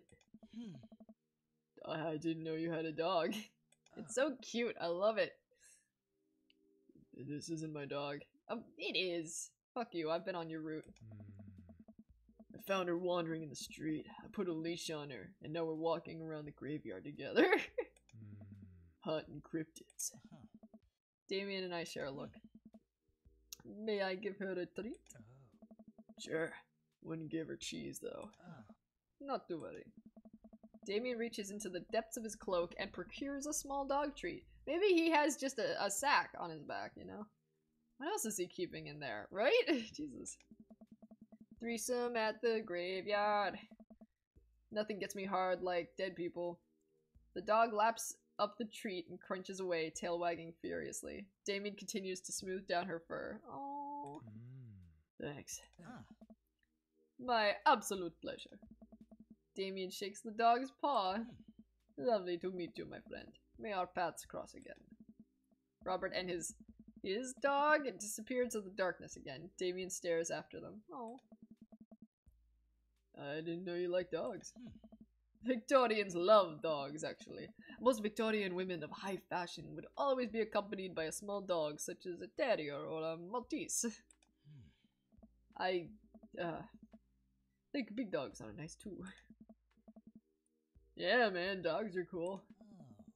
I do believe we've had enough excitement for one night. Let's say we make our way home. Damien hops to his feet and extends a hand to help me up. I gladly take it, as my knees aren't what they used to be. He packs up his picnic basket and leads us out of the graveyard. As we begin the walk home, I take one last look at the cemetery. It really is beautiful. Like a proper gentleman, Damien walks me to my doorstep. Of course. Thank you, ever so kindly, for your company tonight. Oh shit! Number Hunter, thank you so much for the bits, I really appreciate it. Let's go in and I will sucker your penis with my vampire teeth. Damien, it was my pleasure. Todd, if you'll allow me, it would bring me great joy to offer you a token of my affection. Oh. Damien reaches into his cloak again, sure, and pulls out a folded monogrammed handkerchief. He presses it into my hand. Wow, thank you, Damien. I will use this to dry my tears for those I've lost. I can't wait to sneeze on this. I'm gonna wave this at passing ships. I think this one. I approve. Damien shuffles his feet. I just want to say that it's rare to find someone like you. Someone who's open to my eccentricities. It's nice to feel so accepted. Thank you. Aww. Damien gives my hand a quick squeeze. Aww. Damien blushes and hastily retracts his hand. I must take my leave. Good night. Before I can say anything else, he's gone. Oh. Oh my god. Huh. I unlock the door and step inside. That was cute as shit, bitches. What the fuck? Like a whirlwind, Amanda runs from the window and plops down on the couch, trying to look nonchalant, like you weren't just fucking watching us outside the window, girl.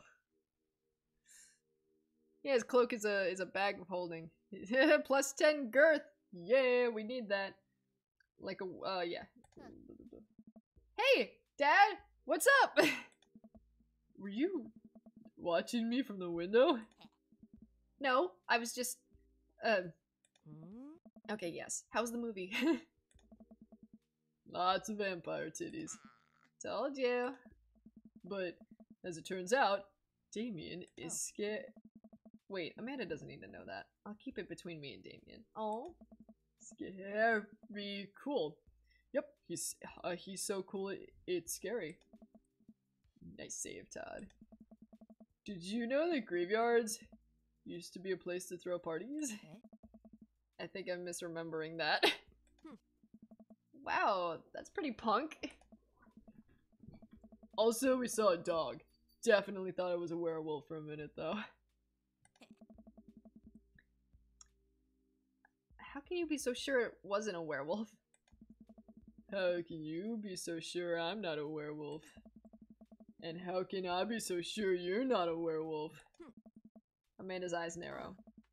I don't trust you. Nor I, you. We make intense, wary eye contact for a second. Anyway, I'm calling it for the night. Don't stay up too late, will you? I'll try not to howl at the moon past midnight. Alright. Okay. Nice. We did it. Mandals. I don't even know what... I'm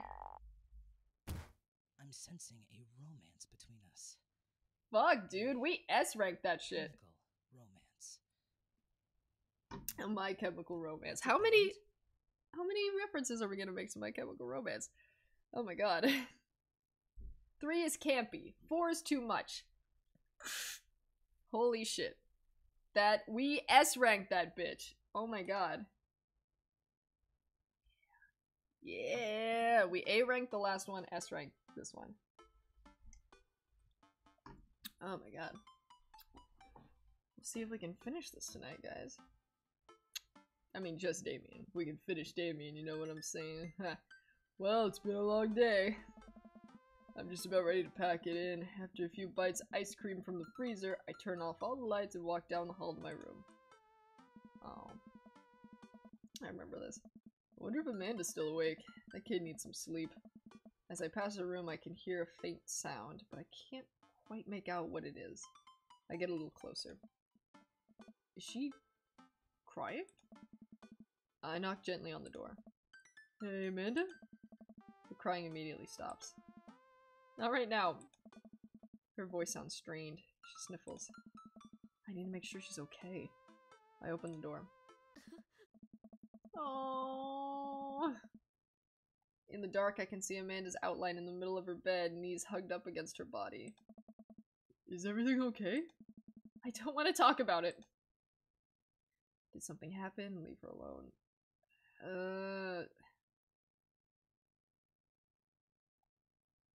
Did something happen? No! Nothing happened! Go away! We should leave her alone right now. Alright, I'll leave you be. I back out of the room and close the door gently behind me. She immediately starts crying again. Wow, I have no idea what has her so upset. She seemed totally normal.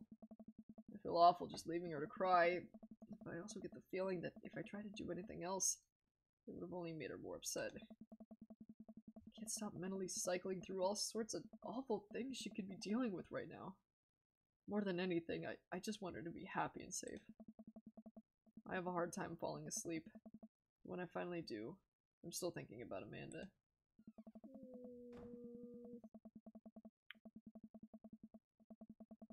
I hear Amanda walk in the door.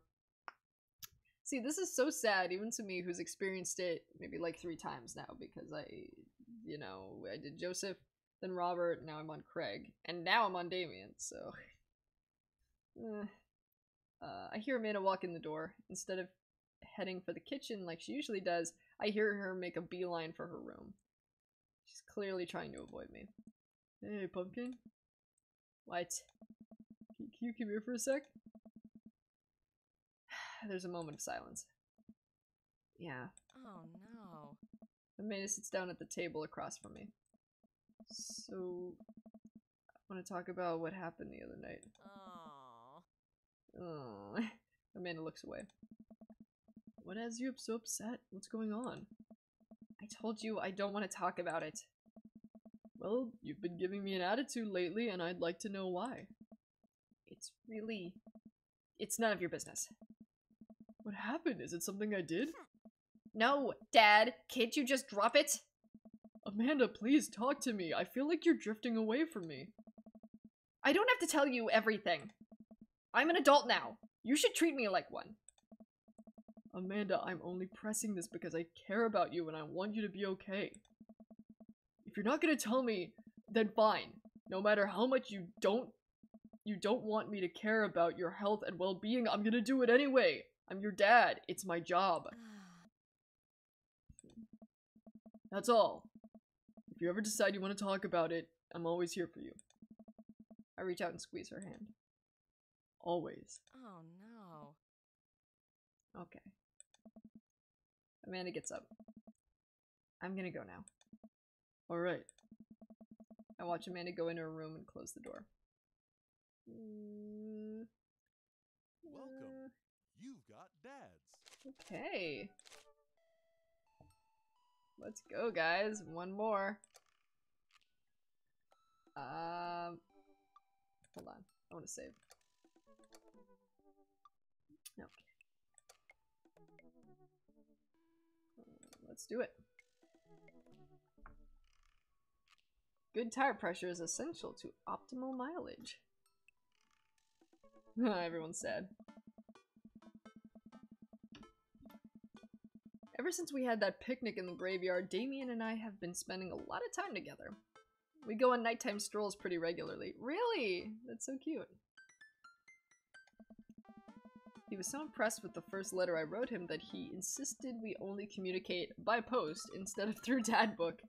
I initially protested, but he gave me one of his old signet rings to use as a seal for my letters, and I just couldn't say no. Hanging out with that goth dad again? Please, Amanda, you know his name. And yes. Be honest with me here, Pops. Is he actually a vampire? I remember you inviting him into our household that one time, and I've seen The Lost Boys, and I honestly would have preferred trying to see if he could have walked through the threshold of our home under his own power. Yes, Amanda. I have become Damien's familiar. I am compelled under his curse. I'm sorry, sweetie. Turn into a bat. I don't think. What's the point of being a vampire if you can't turn into a bat? Well, okay. I'm off. Are you taking the car, or are you flying off into the night on the leathery wings of a bat? One of those. While I'm out, can you throw away the garlic bread that's in the freezer so I don't die? That would be great. I'm keeping it there as insurance. You understand, right? That's my girl. Ooh. Damien and I walk along the water's edge, chatting. Damien's cloak. He hates it when people call it a cape. Damien's cloak flutters behind him in the breeze. This is gonna seem like a silly question, but why do goths wear black? Gothic subculture has always been associated with death, so it would make sense that the style surrounding it would be greatly influenced by mourning.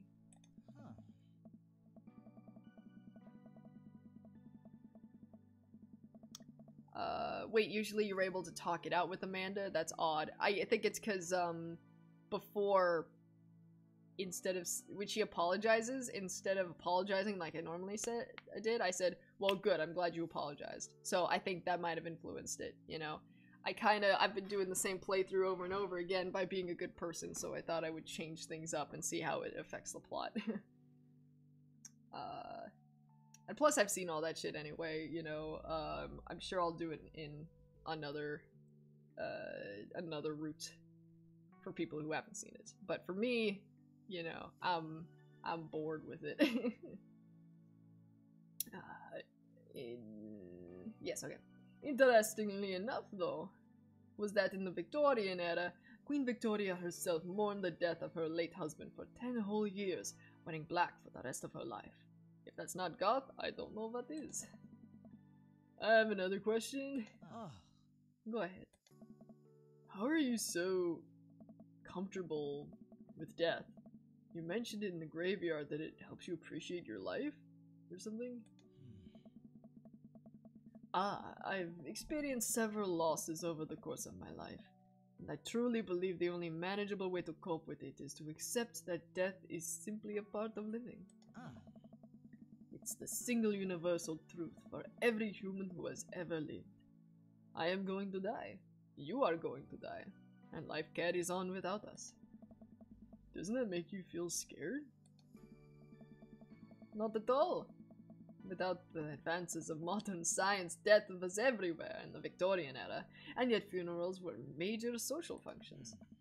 Victorians were obsessed with mementos of their loved ones, even going so far as to take elaborately staged photographs of their dead relatives. Oh. The minutiae of mourning was so complex that there were set periods of grieving that were deemed acceptable based on who in your life had passed. Now we don't have any of that. If you lose someone, you end up feeling lost yourself because we have no modern equivalent of those formalities. We need to allow ourselves time to grieve, to feel that loss fully, but not allow it to consume us. So no, I'm not afraid of death. I believe it is a waste to spend your life dreading the end of it. Damn, I love this guy. Holy shit, he's so... I love this guy. This guy's great. The time we have here is brief and fleeting and occasionally cruel, but it is at all times precious. To stare death in the face and live despite that, I think, is a noble existence. Let's save the mourning for the dead. Holy shit, I wanted to say. Wow, that's beautiful. I can see the moonlight in the bay glint off of... That is not the exit. I can see the moonlight in the bay glint off Damien's eyes. He smiles. We turn to the harbor and watch ships pass, breathing in the salty sea air. I look to Damien again and can't help but be entranced by his charm, his mystery. I find everything about him so fascinating. I lean in closer to Damien, closing my eyes as I do so. Oh no, his phone! Is your kid cock blocking me again? Is your fucking kid? Oh my god. This is great. I'm so sorry. I have to take this. Damien steps away from me to answer his phone! Oh no, I hope it isn't Lucian again. After speaking in hushed tones for a few minutes, Damien returns to me. Everything okay? Oh my. Oh, there's an emergency. Oh shit. Lucian? Huh. No, thankfully. But I must take my leave. Oh. Okay. Is there anything I could do to help? Huh. Dads do have to stick together, right? Just fuck me already, okay? Just let me put my dick in your butt. Let's suck some of these. Whatever. How does gay sex work? I don't know. I only know the girl side of it. We'll stick together. You know it. We gotta stick together. Then come, that isn't time to waste. Really? We're just gonna... Okay, let's go on the emergency. His kid wants you all to himself. Oh yeah. After a short drive in silence, we arrive at a rundown building on the outskirts of town. Where are we? It's better if I just show you. I push the surprisingly heavy door open and find myself in a dimly lit waiting room. A few rickety chairs line the walls, and there doesn't seem to be anyone behind the front desk. There are a few paintings and pictures on the wall, but they're so nondescript I'm still unsure of what kind of place this even is. Wait here for a moment. I'll be right back. Oh, I see cages. Is this where animals are? Like a vet place? And there's a baby gate too. For pets, probably. Damien walks off down a corridor, his boot heels echoing through the halls of this seemingly empty building. Distant howls echo from some place I can't see, and there's a faint scratching sound, like claws on tile. Yeah, I think this is a vet. I cautiously peek down the hall and find stall after stall of scared-looking dogs. Oh, a few of them notice me and skitter up to the chain-link fence, sticking their noses through the air to sniff at the air. Oh, babies. What have I gotten myself into? Suddenly, the lights shut off. I panic. Oh, I scream. Unsure of where I am or how I can get out, I stumble through the darkness, my breathing getting heavier and heavier. Damien! The lights finally turn back on.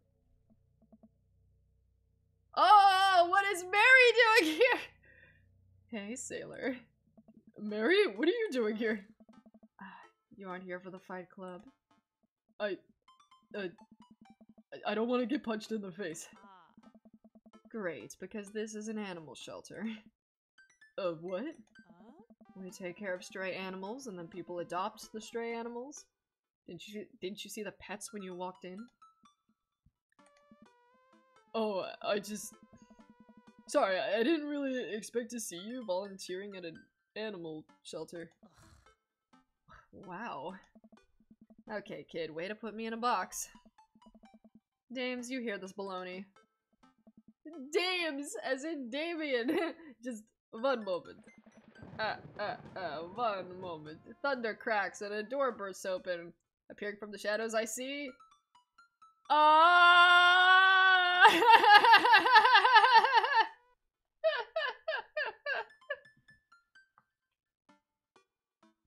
It's Damien. It's Best Buy Damien. He's ready for the Geek Squad. Oh, fuck.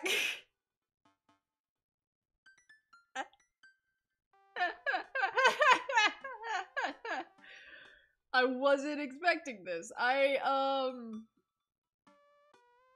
This is amazing. What?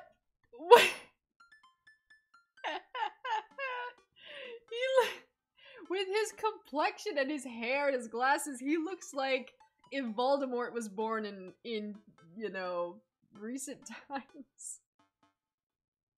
This is so good, and I love this game. Fuck.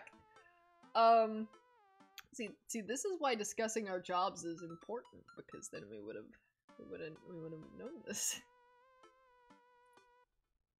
Oh my god. Damien? Hey. It's Damien. He looks completely different. No cloak, no Victorian era clothing, no makeup.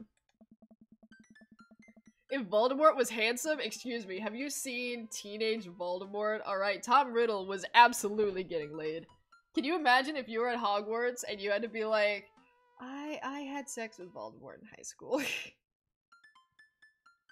I wasn't planning to share this side of me until much later, but I'm not as goth as you think.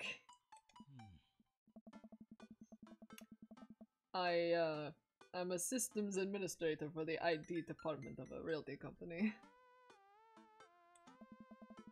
I wear tennis shoes to work and I listen to Bruce Springsteen. I enjoy going to the hardware store and looking at storage solutions. And I volunteer at this animal shelter in my spare time. Oh my god. I love this. Oh my god. I'm boring. I'm fascinated with Victorian history and the goth lifestyle. Not much is true. It's just not all that I am. And I need you to know that. Oh, I hate to kill the moment here, but there's some pressing business that needs attending to. What? Don't give him the sound clip what, he already knows. Oh, right. It's Duchess Cordelia. Again? Who's Duchess Cordelia? She's one of the pups, gets out all the time. She somehow learned how to open doors, and now she's unstoppable. When did she get out? This morning. I went to go sing sea shanties to the cats, and when I came back, she had already bolted. I have to stay here with the pets, so I need you two to go and find her. Of course. Where could she be? She always ends up running off to the same places. Here, let me draw you a map. Mary starts scribbling on the back of a pet adoption form. She's very smart. Ruthless, even. You need to stay on your toes and get her back by sundown, or else she turns into a werewolf and starts eating people. Don't say that, I'll believe it. Can we talk about how Damien turned into Taka and I'm okay with that? Yeah, no, definitely. Like, he's gonna be posting some selfies on Instagram. What? You're a perfect little peach, Todd. We just don't want her to be stuck outside when it's cold. Oh. I'm so glad that Taka's in this game. Cause that's what Kaiser said in their playthrough of the game. He was like, you know, looking at Damien, even before this, when he's in his Victorian clothing and stuff, and was like, is anyone, you know, would anyone like to wager a guess as to when Taka's gonna cosplay this guy? I'll grab some treats and we can hit the road. Damien and I look over the map Mary created for us. Oh my god. Oh man, I'm Nerd's house. That's great. Nerd's house. Mario Batali. Kale. Okay, this is great. Mario Batali is Brian, and then Kale is Craig. Coffee Dad, Nerd's house. Mary's sick pad. Smalls. Oh, that's Robert Smalls. I think Smalls is his last name. Dames. Other Nerd's house. Who's the other nerd? 1, 2, 3, 4, 5, 6. I don't know who other nerd is. At least you're not other Nerd's house. Looks like you're moving up in the pecking order. Congrats, kiddo. Where should we head first? Oh man, this is gonna be a whole thing. I thought we were just gonna like get laid and that's it. You know what? This is accurate to how normally getting laid works though. Because you always think it's gonna be a shorter thing, like, oh, we're just gonna go have sex. No, we're not. We gotta talk to everyone's friends first. We gotta get a drink, and then someone's hungry, and then, well, we gotta find a lost cat. Let's just search everywhere in order. Cul-de-sac. Damien and I exit the parking lot and start driving towards... Oh my god. He looks like this! Is he gonna look like this from now on? Start driving. I look over to him. He seems concerned. Shouldn't be too hard to find the Duchess, right? She's a pretty big pup. Nettie wasn't kidding when she said that dog was smart. One time she correctly guessed the winner of the Kentucky Derby. It was a really great year for Bark Bark Bark. I don't know. What do you think our odds are, Todd? This will be easy. Gotta stay positive. You know, you who enter. Gotta stay positive. My dad once told me, Todd, you can't shove raisins up your nose, and that hurt my feelings. I felt discouraged, but I kept a positive attitude. You know what? I made it happen. Ew. It might, that's not the voice. It might have landed me in the ER and forced me to have 10 golden raisins removed from my nasal cavity, but on that day, I learned that anything is possible if you have a good attitude and abnormally large nostrils. Young children really are resilient, I suppose. Yeah, young children. I was 16. Let's just hope for the best. We got this. Excuse me, I was about to say, I hope we run into all the other dads. Oh, that means I gotta voice all of them. Okay. We drive through the cul-de-sac and everything seems to be pretty normal. Looks like Brian's doing some yard work. I'm sorry, I love this. We pull into Brian's driveway and hop out. Hey, don't step on the grass I just mowed. Have you seen any unusual activity in the area today? Aside from your underwatered lawn. Oh, here we go. How dare you? I take my lawn care very seriously. Dog, please. You haven't seen a dog run through here, have you? Well, a little while ago I heard Maxwell barking at something. When I came outside, my garden had been torn to shreds. Shreds, I say. It's going to take forever to retill the soil. Oh. That could be a dog. Or a rather feisty raccoon. Whatever it was, it must have been hungry. Ate all of my tomatoes. I'm very sorry to hear about your garden. If you need assistance restoring it to its former glory, please don't hesitate to contact me. Yeah, he loves flowers. Will do, buddy. Good luck finding that dog. Getting on the ship. Oh no. She's probably still hungry. I wonder if she's looking for more food elsewhere. Okay, cul-de-sac. Coffee spoon. We park in front of Matt's coffee shop and walk inside. It seems like a slow day. Matt sits behind the counter reading a book. Hey, Matt. Hey, Didn't expect to see you two today. What's up? Have you seen any stray dogs around? Actually, yeah, I caught one digging through the trash earlier. It ran away when I tried to get closer, though. Did you see what direction he ran in? Matt thinks for a second. Might have been running east, I think. That pup tore through 3 pans of Old Grateful banana bread. Wanna take some for the road, just in case? Sure thing. Matt packages up a slice. Matt's so nice. I wanna do his route next. Thanks for the slice. The road slice. This banana bread is gonna be so good. I think he meant to give it to you for the dog. Right.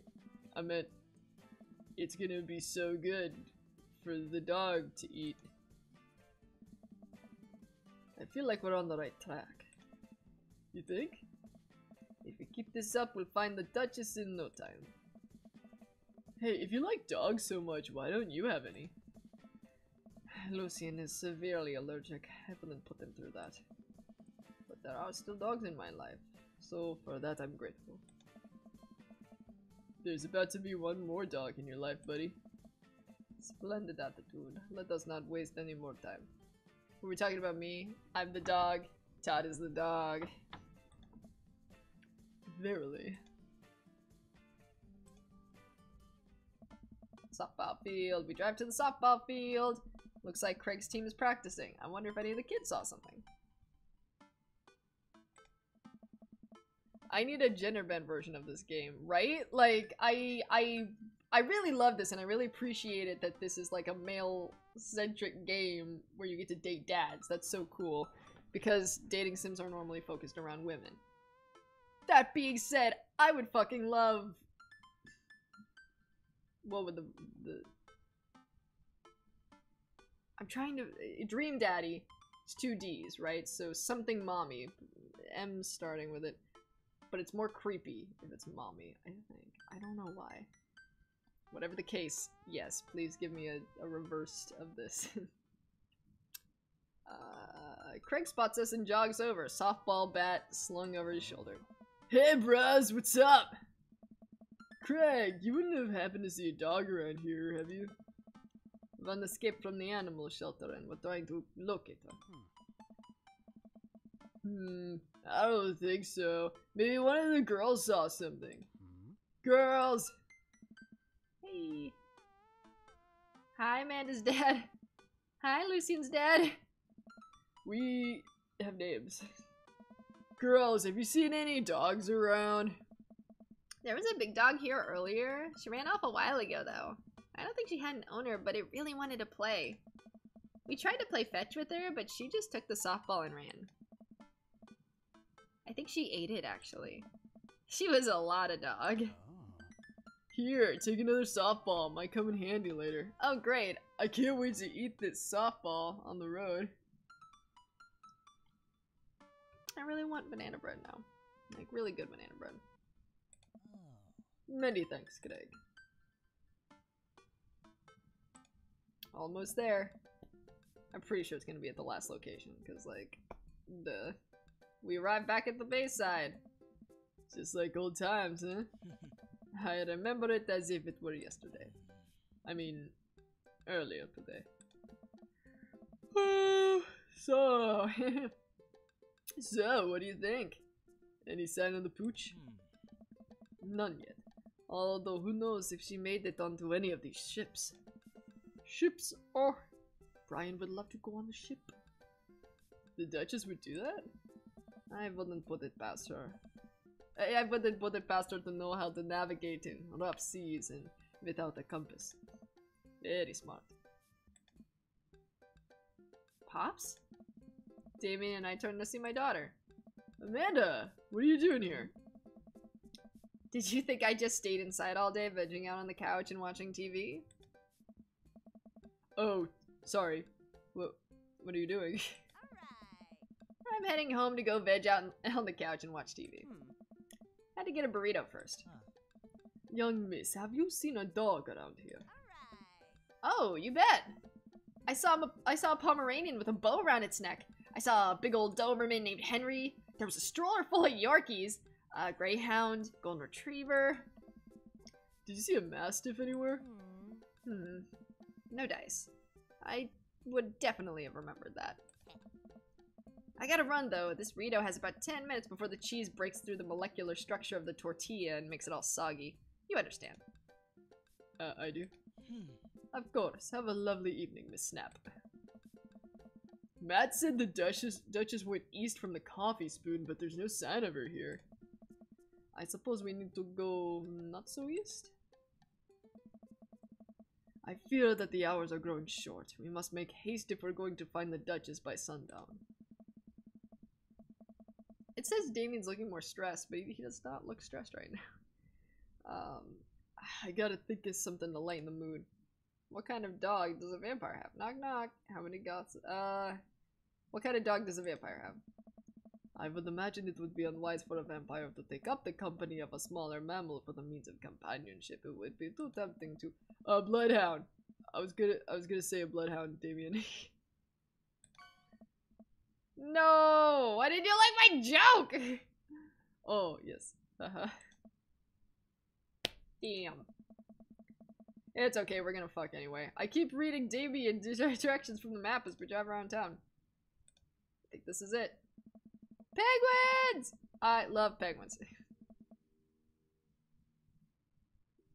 Yeah, he's wearing his stress polo, clearly. Damien and I stopped by the aquarium. Everything looks in order here, but it might help to get out of the car and take a look. You see anything? No dog here. Not even any sign of her. Did you know that penguins are considered the goths of the sea? No one calls them that. Does anyone call them that? That'd be amazing, but also confusing. I see them more as wearing tuxedos, you know? That was a great joke, right? Damien, I want to believe you so badly. Wait a minute. I'm so- what? But we just went there.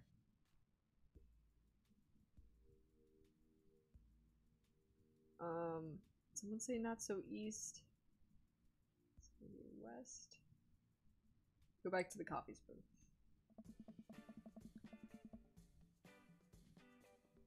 Right back at the coffee spoon to find Matt closing up shop.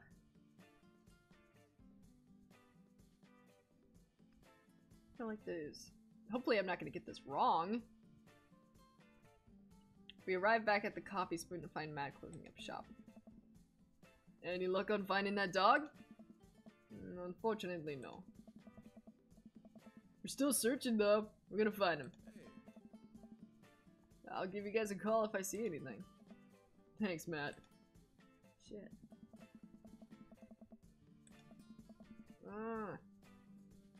Let's find the Duchess soon. This is serious. I hope we find her. Where am I supposed to go? Back to the cul-de-sac?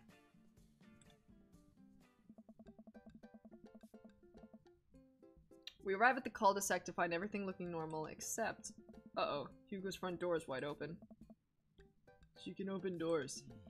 This is classic Duchess Cordelia, a telltale sign. We should approach with caution. Whatever goes down in there, I got your back. Cause Dream Daddy's gotta stick together. We creep up onto the porch and step inside. Yeah! We found that Duchess! There, sitting in the center of Hugo's living room like she owns the damn place, is one of the biggest dogs I've ever seen. Roof. Well, she hasn't broken anything in here yet. Wonderful. Now all of you have to do is get this leash on her before she tries to escape again, and get out of here before Hugo comes home. He's busy. Duchess, come here. The Duchess eyes Damien warily. As he approaches, she begins to growl. Oh, she's on her guard. We'll need another plan. Dog treat. Oh. Banana bread. Yeah, eggplants, bitches! I reach into my pocket and pull out the slice of grateful banana bread Matt gave us. Matt gave me. Duchess sniffs the air and hones in on the bread. Come here, girl. Nice and easy. I've got some yummy, homemade, vegan, and possibly gluten-free banana bread, if that's what you're into. The Duchess cautiously approaches me and gives the banana bread a good sniff before gently taking it from my hand and dropping it on the ground, like dogs always do for some reason. She curls up and starts munching on the bread. Aww. Success! Damien walks up behind the Duchess and attaches the leash to her collar. She immediately notices and starts whining. It's time to go home now, Duchess. Damien gives a tug on the leash. She won't move. Duchess, what happened to our rapport? You and I used to be bosom buddies. She still doesn't move. She's huge. There's no way we could even try to lift her. Well, this is a weird situation to be in. I think we're literally trespassing in our friend's house with this large dog. What are you nerds doing? Who is this? Ernest! What are you nerds doing? Ernest stands in the doorway with a plate of pizza rolls. Don't tell your dad about this! We're definitely not trespassing. What flavor pizza rolls are those? Ooh. What kind of mic do I use? I actually don't know. It's Jerry's, so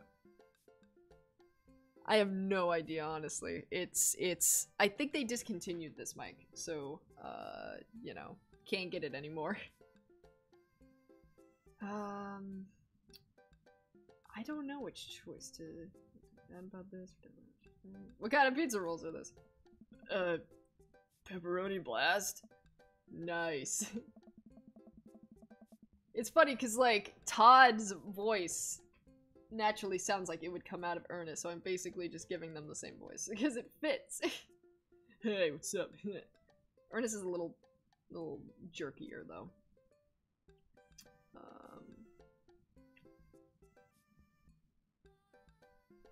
Do I know about the face cam?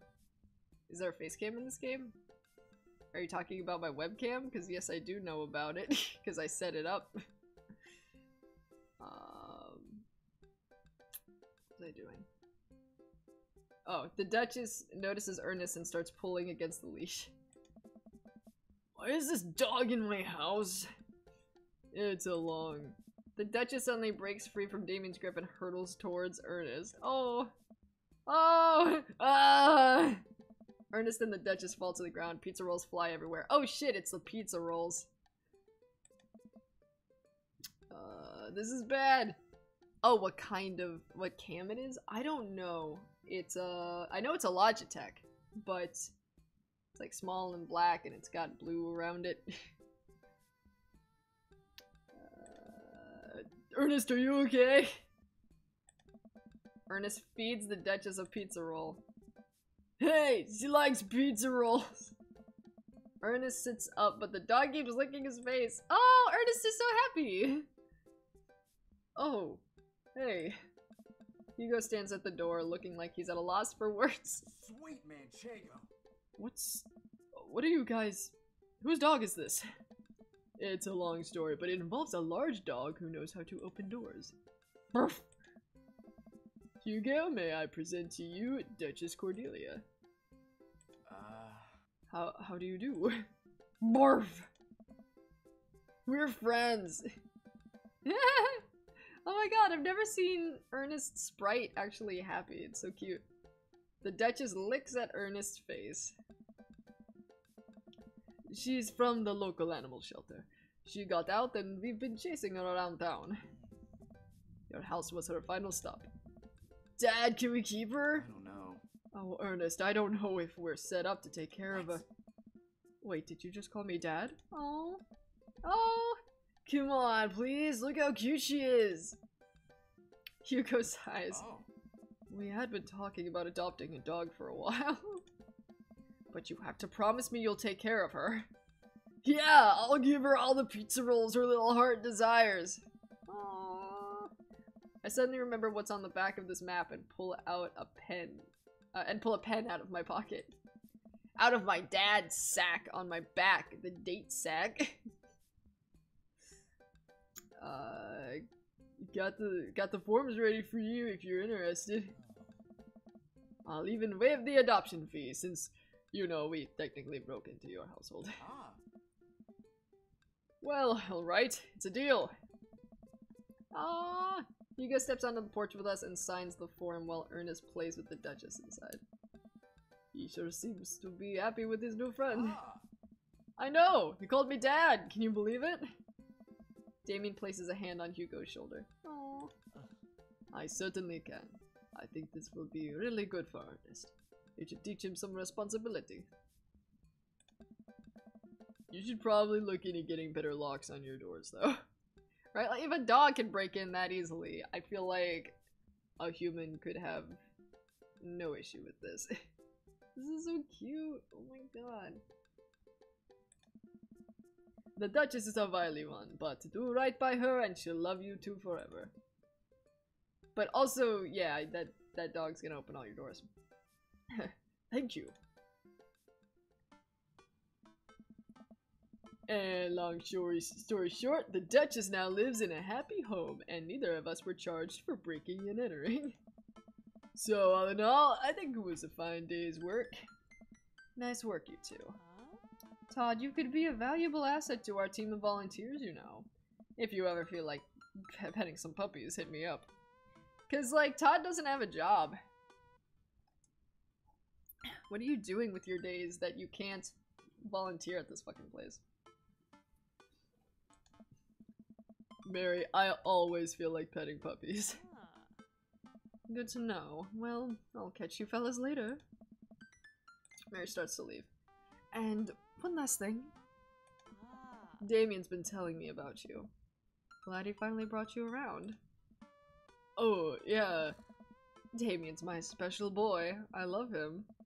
I love him. We go back, and I got a vested interest in his health, success, and well-being. If you ever hurt him, Mary, you can fill in the blanks. I gulp.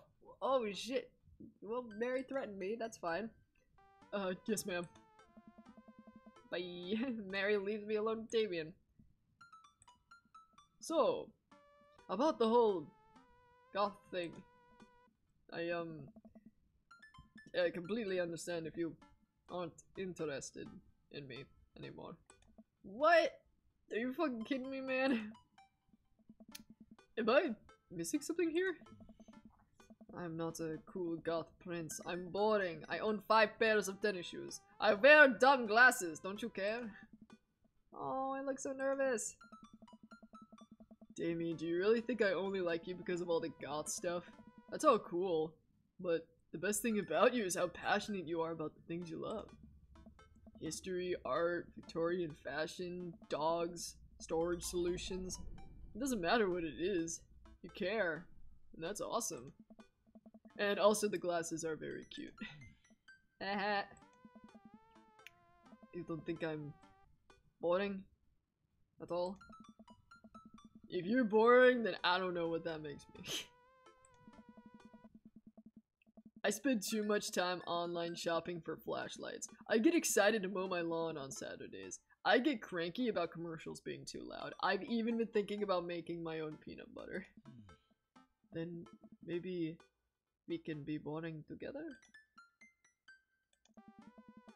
It would never be boring if it was with you. Oh! Oh! So suddenly, Damien suddenly closes the gap between us and pulls me into a hug. He buries his face in my shoulder. His hair smells like lavender and rosemary. I was so scared you wouldn't like me. Quite the opposite. I'm just trying to get my dick sucked. Damien pulls away for a second and looks me in the eyes. Without the colored contacts, his eyes are so dark and soulful. Yeah, I guess he was wearing contacts. May I kiss you? Oh! He's such a gentleman! What the fuck? Of course, does a bat have wings? Thou art welcome. Yes, does a bat have wings? I believe I have my answer then. One answer. He smiles slightly. I keep using the Transylvanian accent. He smiles slightly and leans in, giving me a gentle kiss. Aww! Damien pulls away and gives me an intense look. Let's fuck in the back of this animal shelter. Do you want to help me take care of the puppies? Is this, yes? Okay, so literal puppies. Damn it. Am I not gonna get laid in this walkthrough? Damn. Is it because I didn't tell good jokes? Gummy X Bear, thank you very much for the follow. Oh, I don't know if I said, thank you to High in the Sky. Thank you for the follow. Damien and I arrived back at the cul-de-sac, our fingers intertwined. Like a proper gentleman, he walked me to my doorstep. Oh, okay, so he's a gentleman, so he's not gonna fuck us. I see. Alright. Oh. Hey, Taco Champ, thanks for the host. This was lovely. Thank you for understanding. Thank you for everything. I'm very happy I can be myself around you. Aw, this is so fucking cute. I'm glad, but I have one request. What's that? Can we keep sending each other letters? Cause that shit is cute as fuck. But of course. Damien kisses me one last time before turning around and heading home. Aww. Amanda runs back to the couch from the window and tries to look as nonchalant as possible. Listen, you're not doing a great job. Hello, father. I was sitting here on the couch this entire time. Hi, Amanda. So, you guys, like, starting a vampire coven together? Oh, plot twist. Mothman. Damien's actually a Mothman. I didn't see it coming either. Genius. Well, whatever's happening, I'm really glad you two are happy. You deserve it, Dad. Aw, shucks. I'm gonna head to bed. Catch you in the morning. Sure thing. I make my way to my room and fall into my bed with my heart full, excited for the days to come. Oh my god. It's okay. Oh my god. Date complete. Fuck yeah. How'd I do? We got A rank, we got S rank. And another A. Phenomenal date. Okay, alright. Success. Success.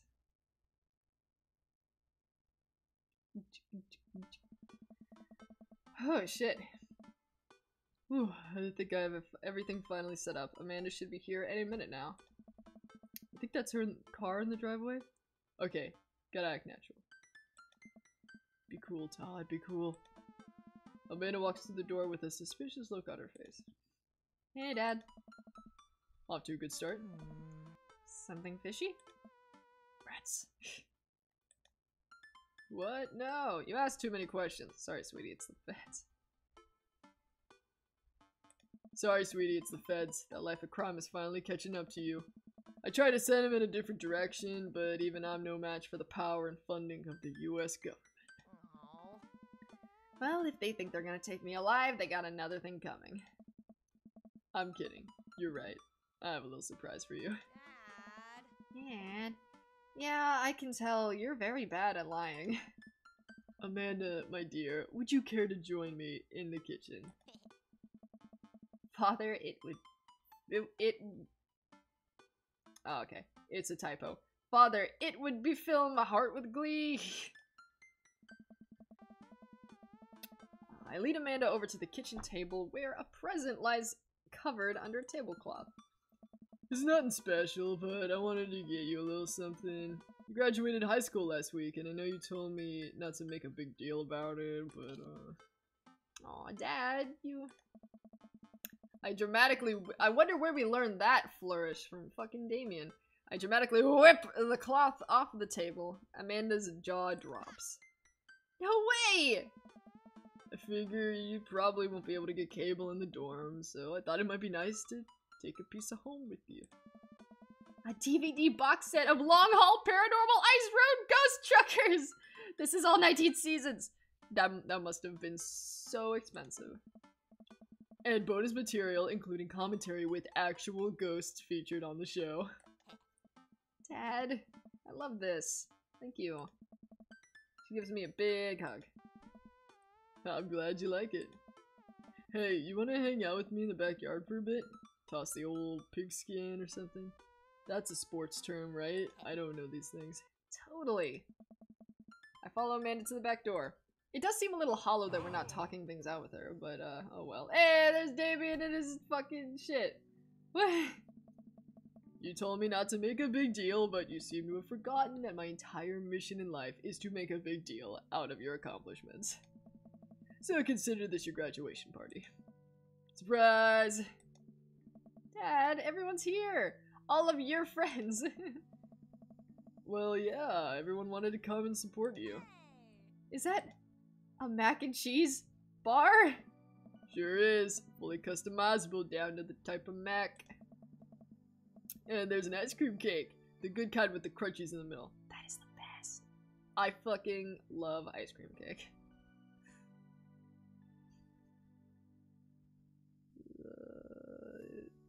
I'm just thinking about ice cream cake now. Fuck. I don't know what to say. Don't say anything. Just go have fun with your pals, alright? So proud of you, Amanda. Amanda smiles and runs to her friends. Aww. I should make the rounds and make sure everyone's having a good time. No! I should fuck my new vampire boyfriend. Carlos Joan, thank you very much for the follow. I appreciate it. But first, mac and cheese. I'm so hungry! Fuck. Walk over to Mary, who's having a lively conversation with Amanda. We have a real fluffy Samoyed right now. His name's Harold. Loves belly rubs. He always tries to lick your face if you get too close. Mrs. Christensen, thank you so much for telling me in great detail about every single dog currently at the animal shelter. Please, tell me about the Afghan with 3 legs again. Hey, Amanda would love that. Sure, Quadro we call him. It's one of those ironic names. You know, if you're really interested, I could probably steal one for you. Really? Nah, but I could get you in to meet all of them. We always could use extra hands around the shelter. Oh, my throat is dying by now, but luckily we're at the end. And if those extra hands also happen to steal a dog, I'm glad you two are able to bond over cute dogs. Really warms my heart. Dad, we're having a moment. Hey, sailor. Your kid's a good egg. Where's your goth prince? You two are usually attached at the hip these days. He's around. Stellar. Mary turns her attention to Amanda. It's not too hard to sneak a dog into college, trust me. I did it plenty back in the day. At one point I had 3 cats living in my dorm. I decided to leave them to it.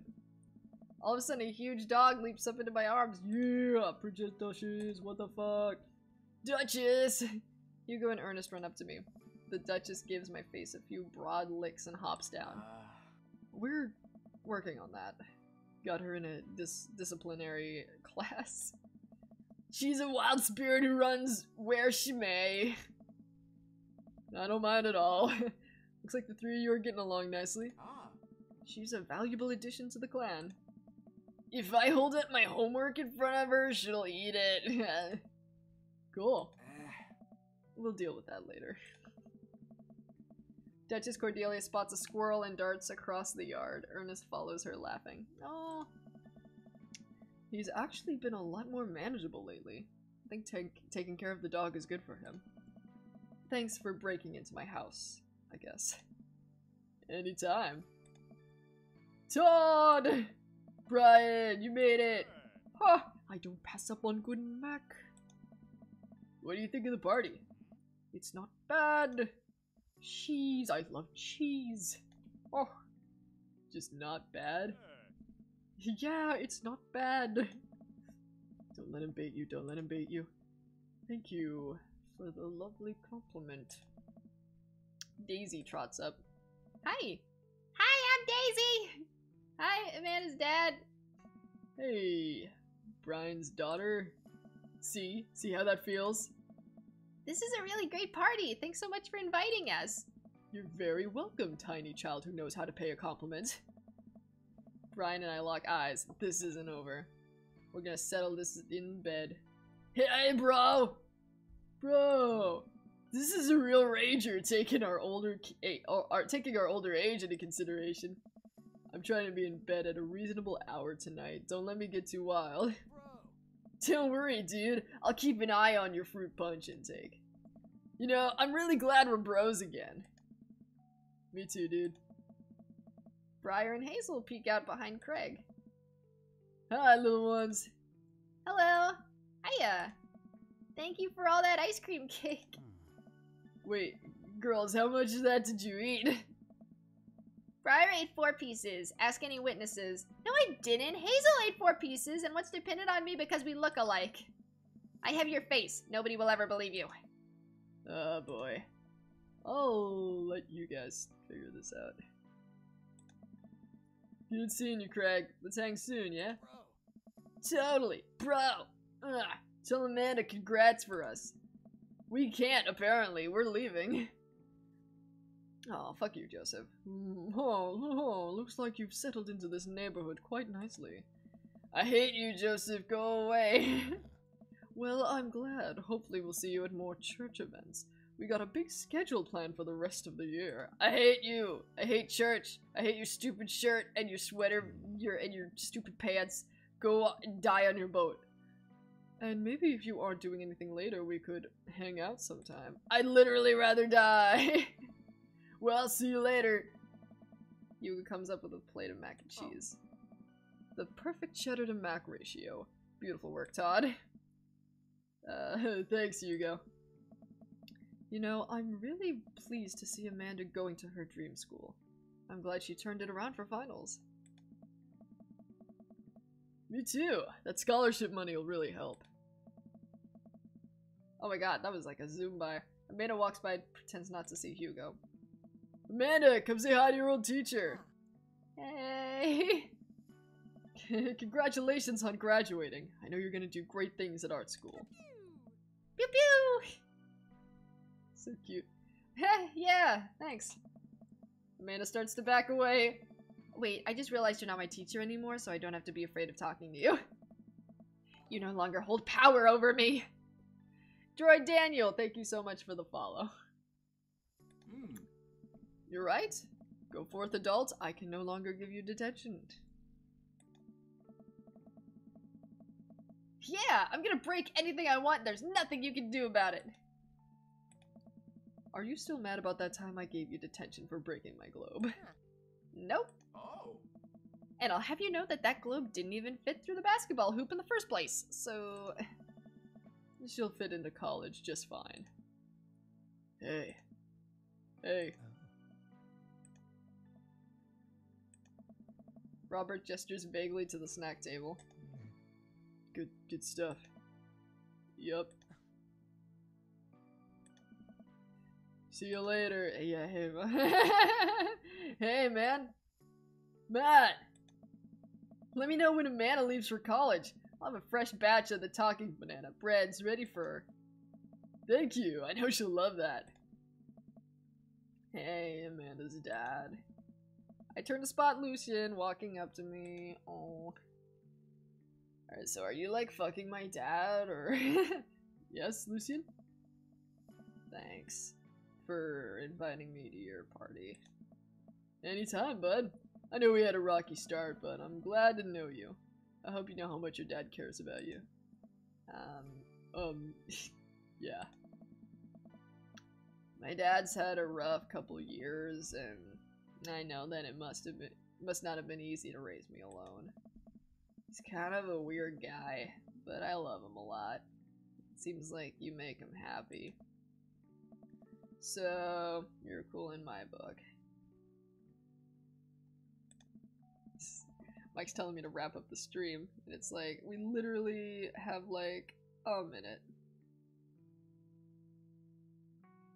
At the end, bitch. Alright. Thank you, Lucian. That means a lot to me. Sure. Let me know if you want me to give you a stick and poke sometime. What is... Oh, is he... Hey, your son's hitting on me. Thanks for coming by, Lucian. See you around, Todd. That's Mr. Snap to you, bitch. As the party starts to wind down, I take a seat on our back porch step. The sun is setting and everyone seems to have eaten their fill. Oh boy. Amanda wanders over and sits down next to me. Hey, thanks for the party. You really didn't have to. I ruffle her hair. Anything for my little panda. Amanda looks down at her shoes and sighs. What's wrong? Amanda takes a deep breath. I'm scared. Dad, how am I gonna make it through college if I can barely scrape by in high school? I don't know how to do adult stuff. My whole future is riding on this. Aren't you at least a little excited? It's your dream school. No. I'm too worried to be excited. I'm not ready for this. And I'm worried that you aren't either. Oh. Hey kiddo. It's gonna be alright. No matter how far we are away from each other, you're always gonna be my daughter. We've been through a lot together. This is just the next challenge. And I'll always be a phone call away. You're gonna get through this. We're gonna get through this. Yeah, I guess. This isn't... Are you mad at me? No, I'm not mad. But it seems like she's trying to put this delicately. I just feel like I didn't get a chance to be independent, you know? I love you, Dad, but I need space to be my own person. And I didn't really get to do that growing up. I'm glad we're so close, but you can't be my best friend all the time, and I can't be yours. Oh. Maybe me going away will be good for the both of us. Set up some boundaries. I don't know what to say. Don't get me wrong, I love you, but I do wish things had been different. But, like, I'm not her best friend. I didn't push the issue. I didn't, like, make her talk to me.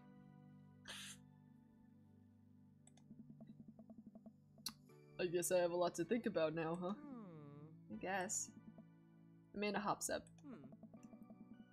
My friends invited me out for ice cream, so I'm gonna head out.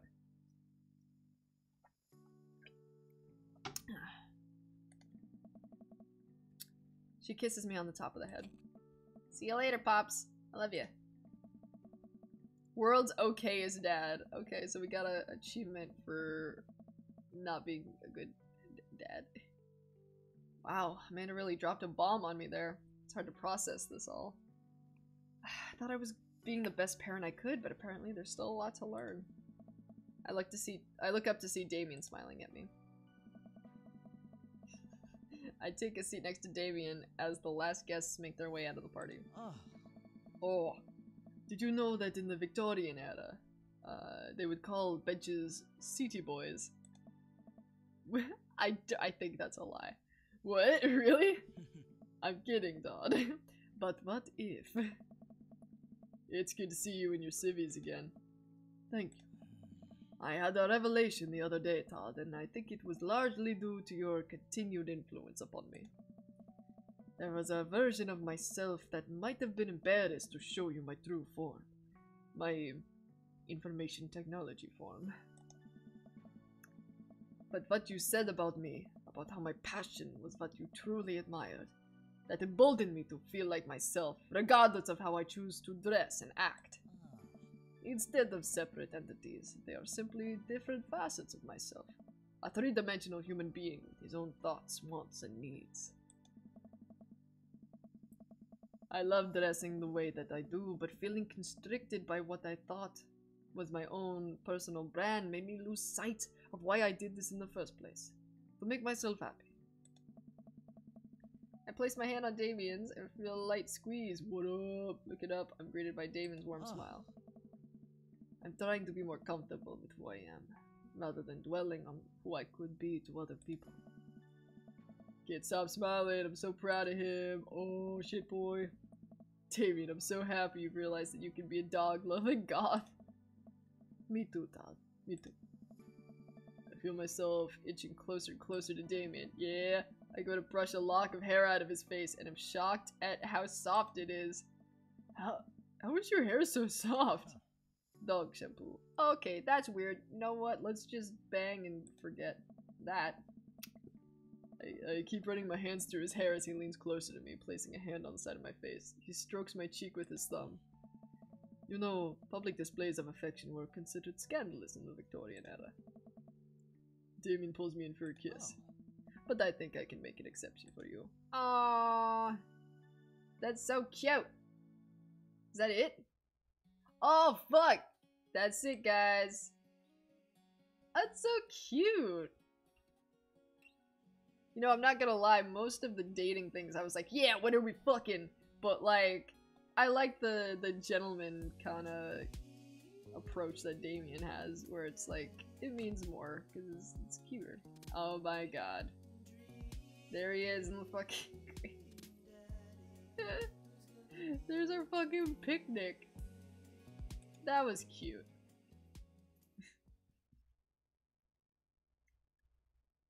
Wow. So that's, yeah, that's Damien's route. Did you guys like that? Do you want me to, like, continue this game? Because if so, we can do Brian and Matt's and Hugo's routes, you know, but if you're bored with it, then I want to do another games. So, let me know what you guys think. We leave for a con this weekend, so there won't be any, well, normally there aren't any streams, but, like, there won't be any impromptu streams until we're back on, like, Sunday. But, if you guys like this, then I will have my regular stream, which is Oxenfree, on Monday, and I'll try to do an impromptu Dream Day stream sometime, so... Sweet, okay. Seems like you guys want some more Daddy D's. Because the thing is, like, if I wanted to, like... What's the word I'm looking for? anymore. This is gonna get old if I leave it somewhere and then try to come back to it, you know? Like, I'm interested in it right now, I'm passionate about it right now, so, like, it's either now or never, you know? So, cool, okay. I think you guys are digging it. Okay, I'll try to do another, impromptu stream sometime, just... I'll announce it on my Twitter, and if you follow us here, then you'll know when we go live. I think that's how that works. Okay, alright. I love you guys. I will see you later. Stay in school, eat your vegetables. Those are my dad tips. Mwah.